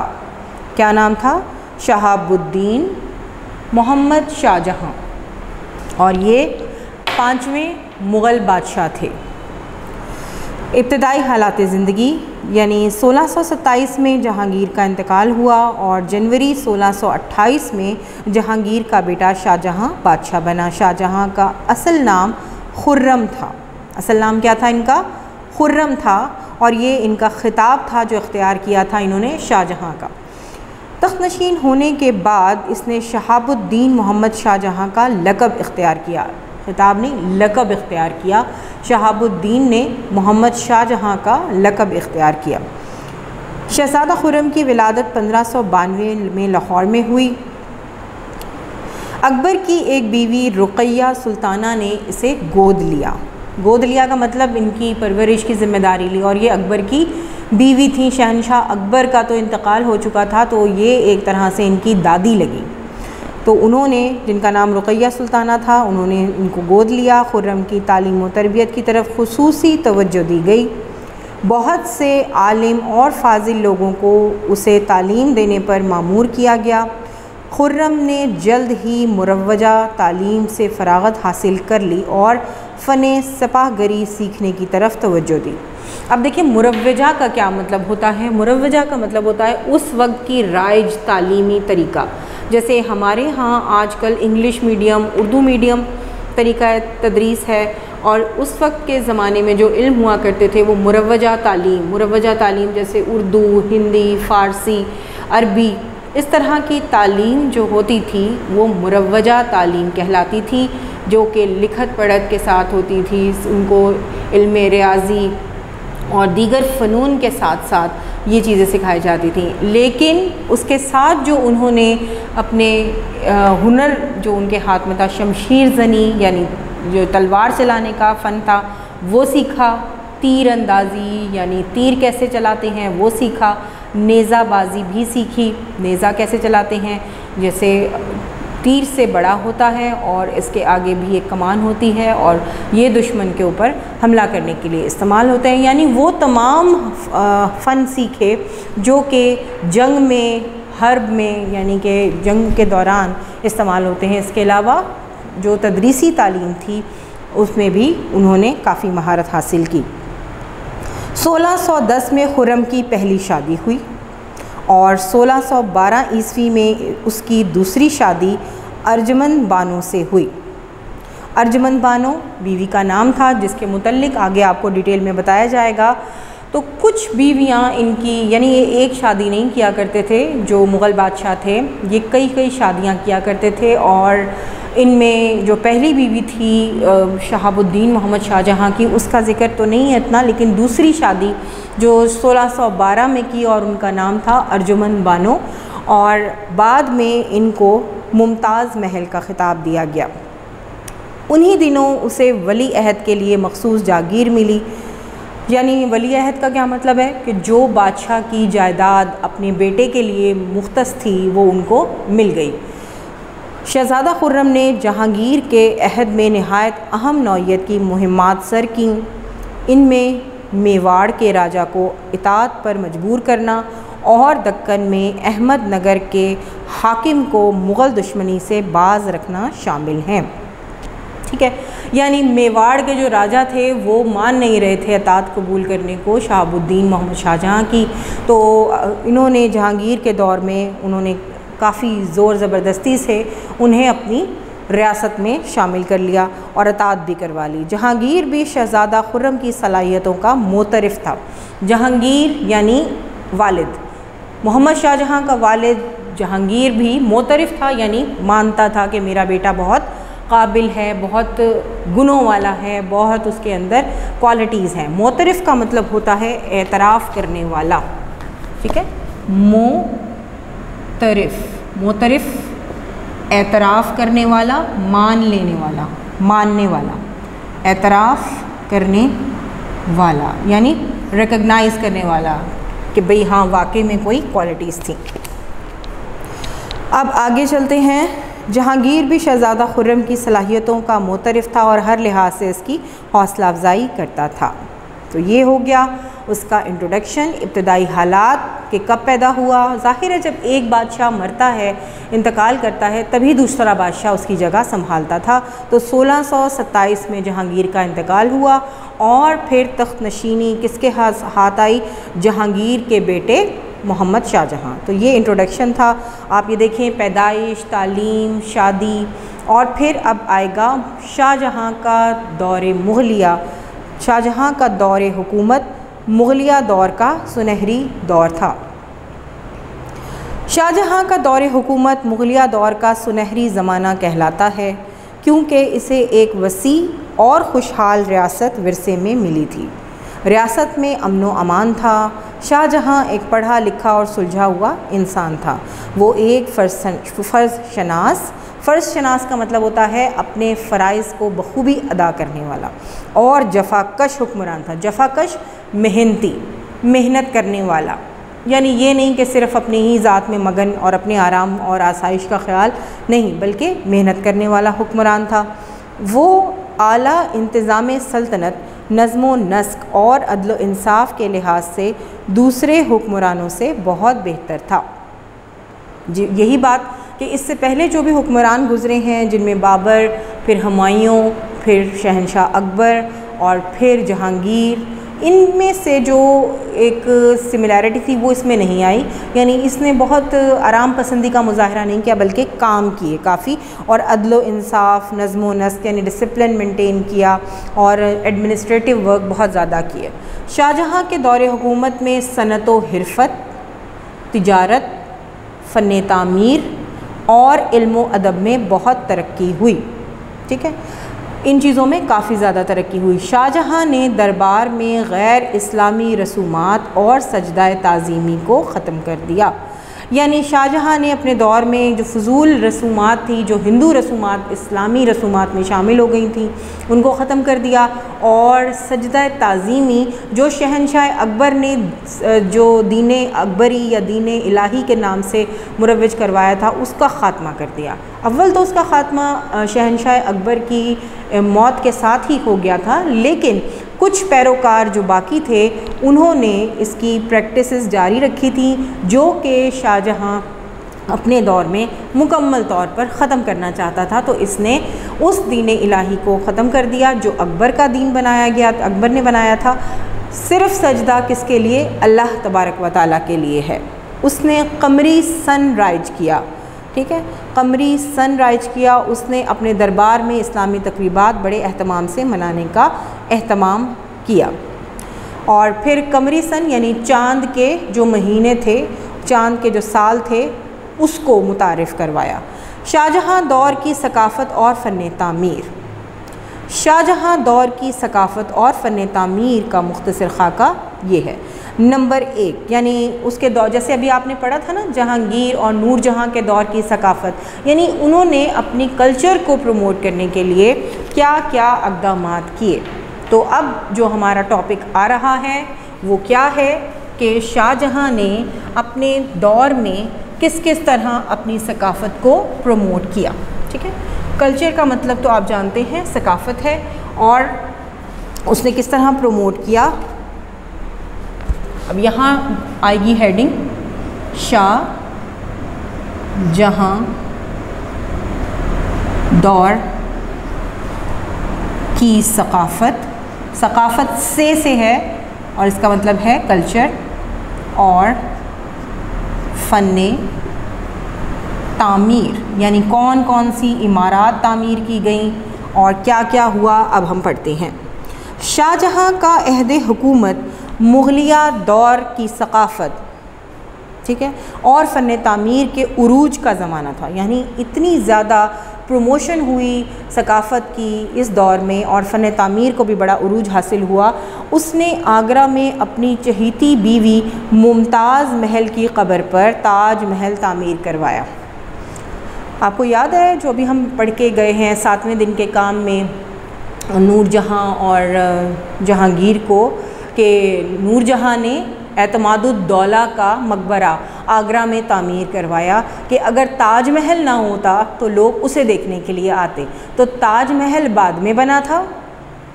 पहले नूरजहाँ ने अपने वालिद वालदा की कब्र पर मकबरा तामीर करवाया था, जो कि बिल्कुल उसी तर्ज का था जिस तर्ज का ये ताज महल है, यानी इतना खूबसूरत था। लेकिन ताज महल बाद में बना, और किस तरह बना कि सबसे पहले आगरा में शाहजहाँ ने अपनी चहेती बीवी, यानी जो सबसे फेवरेट वाइफ थी उनकी, उसके लिए एक क्या बनवाया? ताज महल, कब्र पर ताज महल तामीर करवाया, जिसका शुमार दुनिया के 7 बड़े अजायबात में होता है। ये तमाम इमारत सफ़ेद संगमरमर से तैयार की गई। ताज महल का गुंबद बहुत ही खूबसूरत है। दरियाए जमुना का पानी ताज महल को छूकर गुज़रता है। मकबरे के इर्द गिर्द बड़ा खुशनुमा बाग है। ये एक ऐसी इमारत है जिसे बार बार देखने को दिल चाहता है। ठीक है, उसके बाद आ जाता है, सबसे पहले तो आ जाएगा हमारी हेडिंग में, आपने पॉइंट्स के साथ याद करना है। तो पहला आ जाएगा हमारा ताजमहल। ये आपने ख़ुद से अपनी हेडिंग्स तैयार करनी है कि कौन कौन सी इमारत तामीर हुई, और ये आपने हेडिंग, सबसे पहले क्या हुआ था? ताजमहल तामीर किया गया। और ताजमहल किसकी याद में? मुमताज़ महल की याद में। दूसरा है दिल्ली का लाल किला। दिल्ली का लाल किला भी शाहजहां ने तामीर करवाया। इसके अंदर रंग महल की इमारत, दीवाने ख़ास और दीवाने आम काबिल दीद हैं, जिनमें सुर्ख संगमरमर इस्तेमाल किया गया।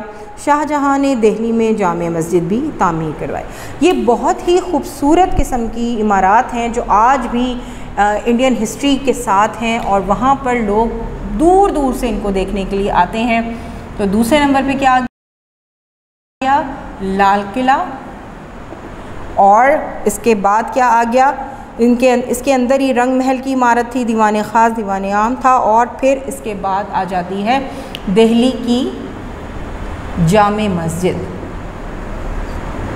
ये इम्पॉर्टेंट है। ये जो बाकी इमारत का जिक्र था वो लाल किले के अंदर थी, दीवाने ख़ास, दीवाने आम और रंग महल। तो ये 2 इमारत थी ये, और ये इसी के साथ थी, हालांकि ये तीसरी इमारत है।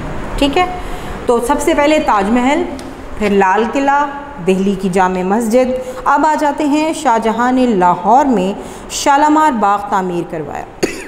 सॉरी, शालामार बाग किसने तामीर करवाया? शाहजहां ने।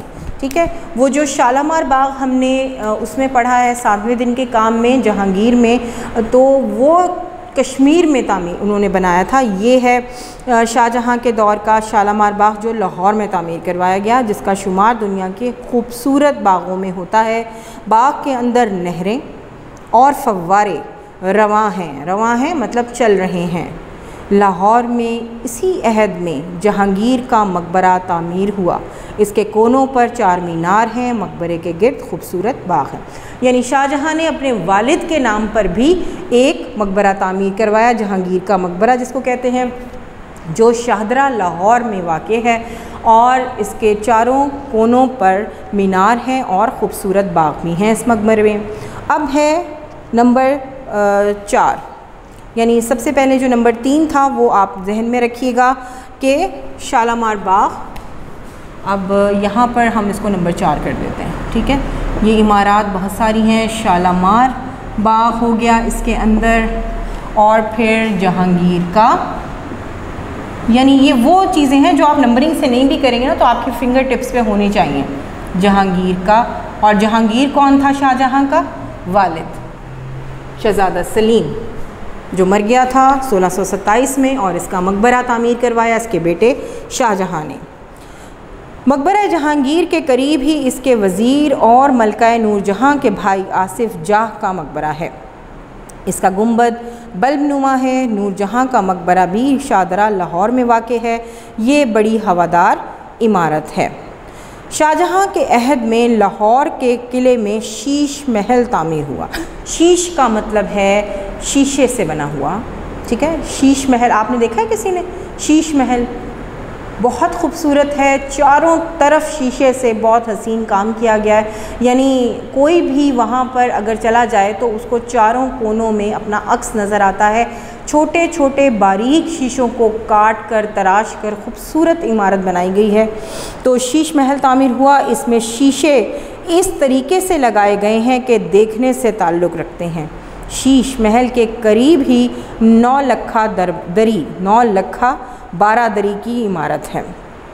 ये तो वो बिल्डिंग्स हैं कि जो देखनी चाहिए, वो इमारत हैं, मॉन्यूमेंट्स हैं, यादगारें हैं कि जिसको देखना ज़रूरी है ताकि पता चले कि ये बादशाहों ने कितने ज़ौक़ और शौक़ से तामीर करवाई। इस इमारत में संगमरमर को खोद कर इसमें रंग बिरंगे कीमती पत्थर जुड़कर फूल और पत्तियाँ बनाई गई हैं। यानी जुड़कर लिखा हुआ है, लेकिन यहाँ जोड़कर आप पढ़ेंगे।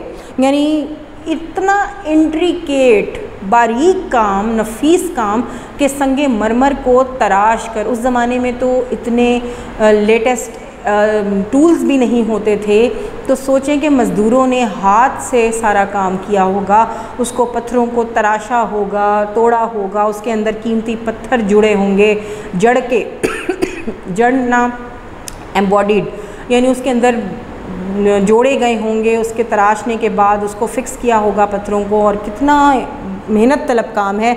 और इससे फूल और पत्तियां बनाई गई, यानी खूबसूरती से उसकी ब्यूटी निखारी गई और बहुत काम किया। लाहौर में इसी ज़माने में एक मस्जिद वज़ीर ख़ान तामीर की गई जिस पर बेहतरीन पिच्चीकारी के नमूने मौजूद हैं। पिच्चीकारी का मतलब होता है कार्विंग, उसके ऊपर तराशना, खूबसूरत डिज़ाइन बनाना, मुख्तलिफ़ किस्म के शक्लें। हिंदुओं में ख़ास तौर पर ये बहुत ज़्यादा मकबूल था उस ज़माने में फ़न कि वो अपने मंदिरों और अपनी इबादतगाहों में यानी टेम्पल्स में वो जो पत्थर लगाते थे उसके अंदर इंट्रिकेट वर्क होता था, कार्विंग होती थी, नक्शो निगार बनाए जाते थे। पिच्चीकारी पत्थर पर बनाए गए नमूने होते हैं।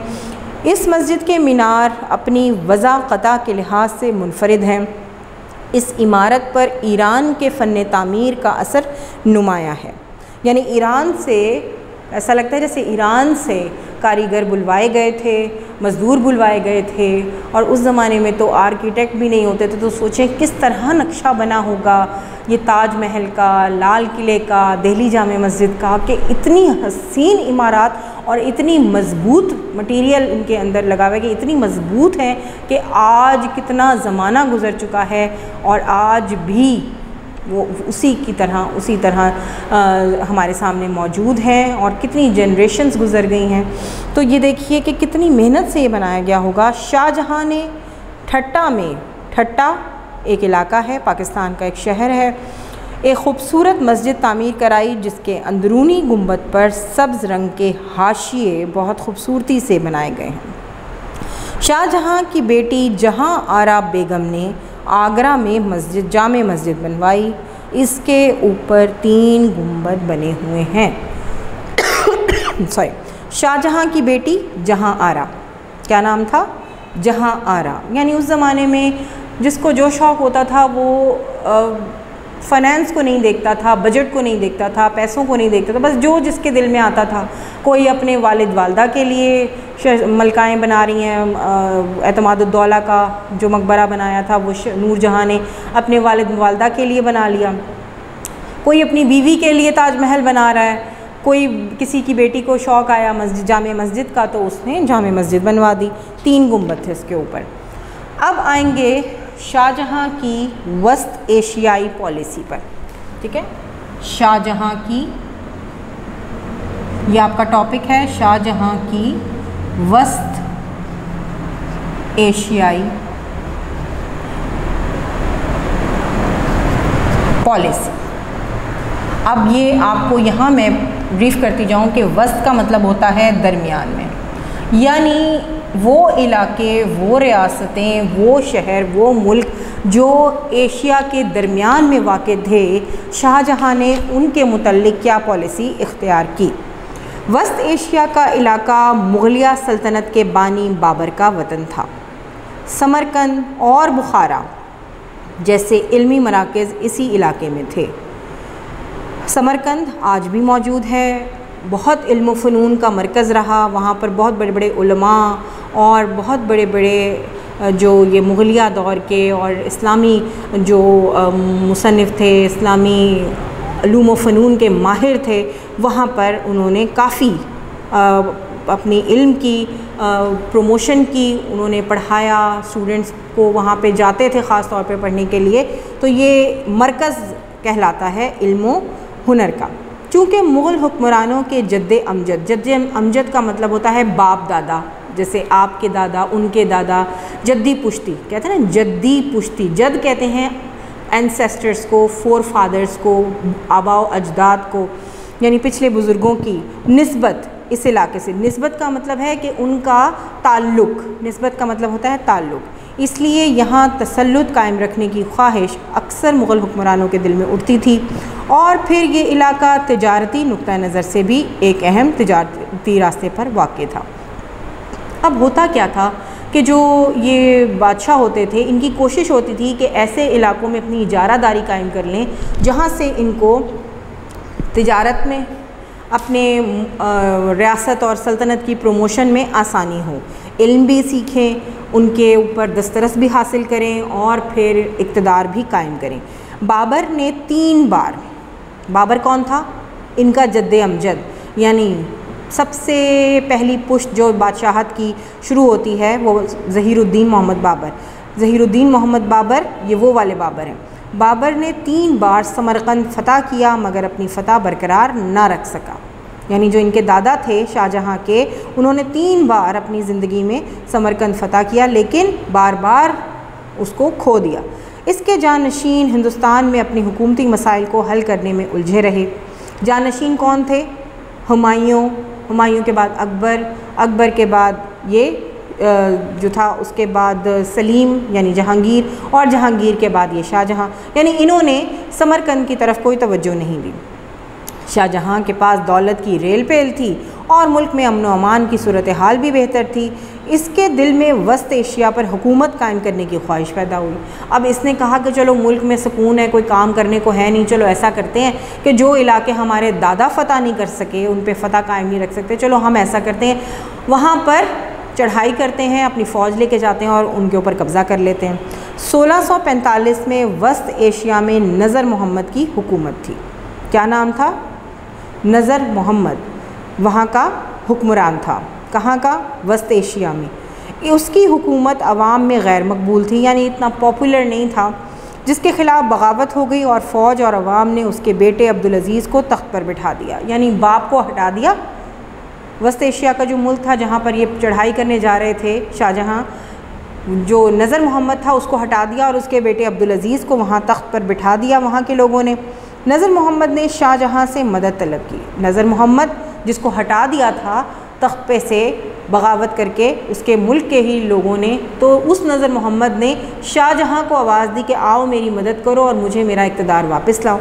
अब हुआ क्या कि शाहजहाँ ने मौके को गनीमत जाना। वो तो कहने लगा बिस्मिल्लाह, मैं तो ये इसी के इंतज़ार में था कि किस तरह मुझे वहाँ पहुँचने का मौका मिले। शाहजहाँ को अपनी देरीना ख्वाहिश पूरी करने और वस्त एशिया में सियासी मुदाखलत का मौका मिल गया। यानी शाहजहाँ को बहुत खुशी हुई कि उसकी देरीना ख्वाहिश यानी दिली ख्वाहिश जो बहुत देर से उसके दिल में थी वो पूरी होने जा रही थी। और वो ख्वाहिश क्या थी कि वो कब्ज़ा कर ले। किसके ऊपर? वस्त एशिया पर। नज़र मोहम्मद शाहजहाँ के अज़ाइम को जल्द ही उसके ऊपर भी है एक लाइन, शाहजहाँ को अपनी देरीना ख्वाहिश पूरी करने में वस्त एशिया में सियासी मुदाखलत का मौका मिल गया। शाहजहाँ ने नज़र मोहम्मद का इशारा पाते हुए एक कसीर फ़ौज यानी बहुत बड़ी फ़ौज, बल्ख और बदख्शां, ये 2 शहर हैं यहाँ के, बल्ख और बदख्शां की तरफ रवाना कर दी। यानी शहनशाह जो शाहजहाँ थे उन्होंने कहा अच्छा तुम्हें मदद चाहिए मुझसे, ये लो मैं अपनी फ़ौजें तुम्हारी तरफ भेजता हूँ। और बल्ख और बदख्शां जो कि नज़र मोहम्मद के इलाके थे वहाँ पर उन्होंने फ़ौज को भेज दिया। नज़र मोहम्मद शाहजहाँ के अज़ाइम को जल्द ही समझ गया। उसमें भी कोई कच्ची गोलियाँ नहीं खेली हुई थी। बेशक बेटे ने उससे इक़्तिदार छीन लिया था, लेकिन नज़र मोहम्मद ने कहा कि अच्छा तो ये बात है कि शाहजहाँ मेरी मदद इसलिए कर रहा है कि उसको यहाँ कब्ज़ा चाहिए। वो फ़ौरन ईरान की तरफ फ़रार हो गया और मुग़लों ने बल्ख और बदख्शां पर कब्ज़ा कर लिया। उसने कहा कि इसी में गनीमत है कि मैं ईरान भाग जाऊं, ये ना हो कि ये मुझे नज़रबंद कर लें, मुझे कैद कर लें, मुझे अपना ग़ुलाम बना लें, तो बेहतर है कि ठीक है बल्ख और बदख्शां जाते हैं तो जाएं, मैं तो यहाँ से निकलूँ। तो अपनी जान बचाकर नज़र मोहम्मद भाग गया। सर्द मौसम शुरू होते ही मुग़ल फ़ौज ने वापसी का इरादा किया, क्योंकि इन इलाक़ों में ना बहुत ज़्यादा सर्दी होती है। ये उज़्बेकिस्तान, काज़ाकिस्तान, तुर्कमानिस्तान, ये सब इलाके जो हैं ये वस्त एशिया में आते हैं। अगर आप मैप खोल के देखें गूगल पे, तो अगर आप मिडल ईस्ट यानी जो हमारे ये एशिया है, पाकिस्तान जनूबी एशिया में वाक़ है, ये वस्त एशिया यानी दरमियान में, एशिया के जो बर-ए-आज़म एशिया है उसके दरमियान में जो कंट्रीज़ हैं उनमें उज़्बेकिस्तान, काज़ाकिस्तान, तुर्कमानिस्तान, आज़रबाईजान, ये इस तरह के जो मुल्क हैं वो वाक़ हैं और यहाँ बेइंतहा सर्दी पड़ती है। सर्द मौसम शुरू होते ही मुग़ल फ़ौज ने वापसी का इरादा किया। वाज़े रहे कि वस्त एशिया में सर्दी की शिद्दत हिंदुस्तानी बाशिंदों की बर्दाश्त से बाहर थी। अब यहाँ पर जो फ़ौजें थी उन्होंने कहा जी हम नहीं लड़ सकते। कौन सी फ़ौजों ने? शाहजहाँ की फ़ौजों ने कहा कि बस अब हमारी बस हो गई है, हमें बहुत सर्दी लग रही है, आप हमें यहाँ से ले जाएँ।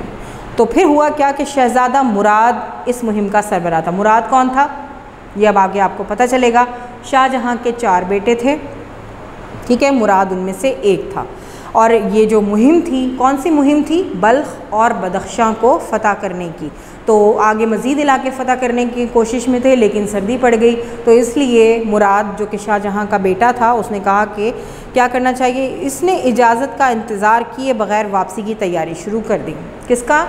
कि शाहजहाँ से भी परमिशन नहीं ली वापस आने की। तो वहाँ उसने देखा कि वाकई में सर्दी बहुत है, उसने फ़ौजें लीं और वापस हिंदुस्तान आ गया। इस तरह एक बड़ा मफतूहा इलाका मुग़लों के कब्ज़े से निकल गया। लें जी, हुआ क्या कि जो बल्ख और बदख्शां हाथ में आए थे ना, शाहजहाँ दौर की जो देरीना ख्वाहिश थी, और मुराद जो उसका बेटा लीड कर रहा था, फ़ौज की कमांड कर रहा था, उसने सर्दी देख के अपनी फ़ौजों को वापस कूच का हुक्म दिया और जो हाथ आए इलाके थे उन पे कब्ज़ा वापस छिन गया। 1647 में शाहजहाँ ने शहज़ादा औरंगज़ेब को बल्ख की तस्खीर के लिए रवाना किया। अब शाहजहाँ का दूसरा बेटा शहज़ादा औरंगज़ेब, पहले कौन गया था? मुराद, अब कौन गया? शहज़ादा औरंगज़ेब।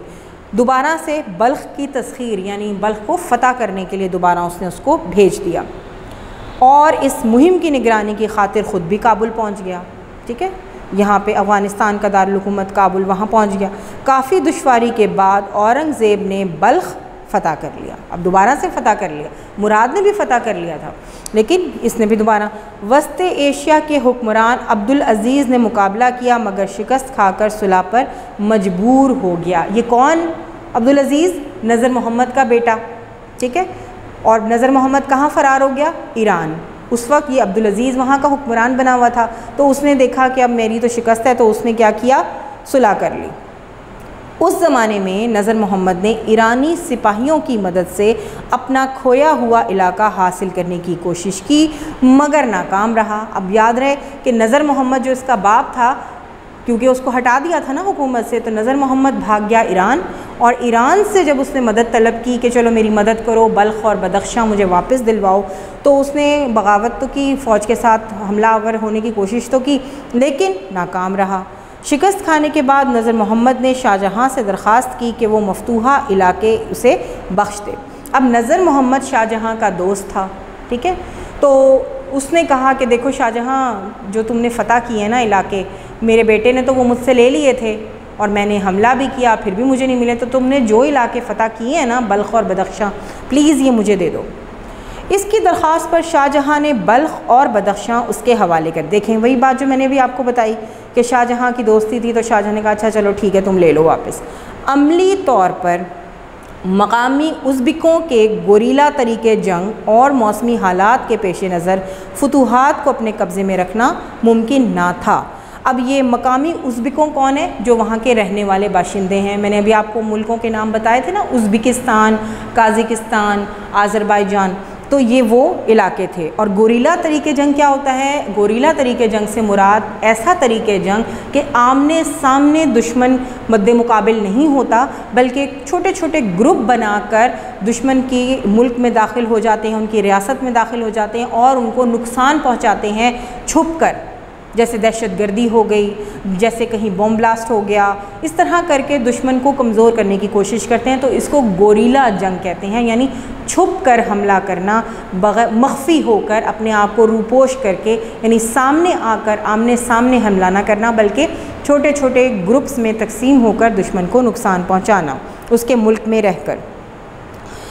शाहजहाँ ने ये इलाके तर्क कर देने में ही आफ़ियत समझी, यानी उसने देखा कि ये तो मेरे से संभाले नहीं जा रहे हैं, तो मैं ये इलाके वापस कर दूं।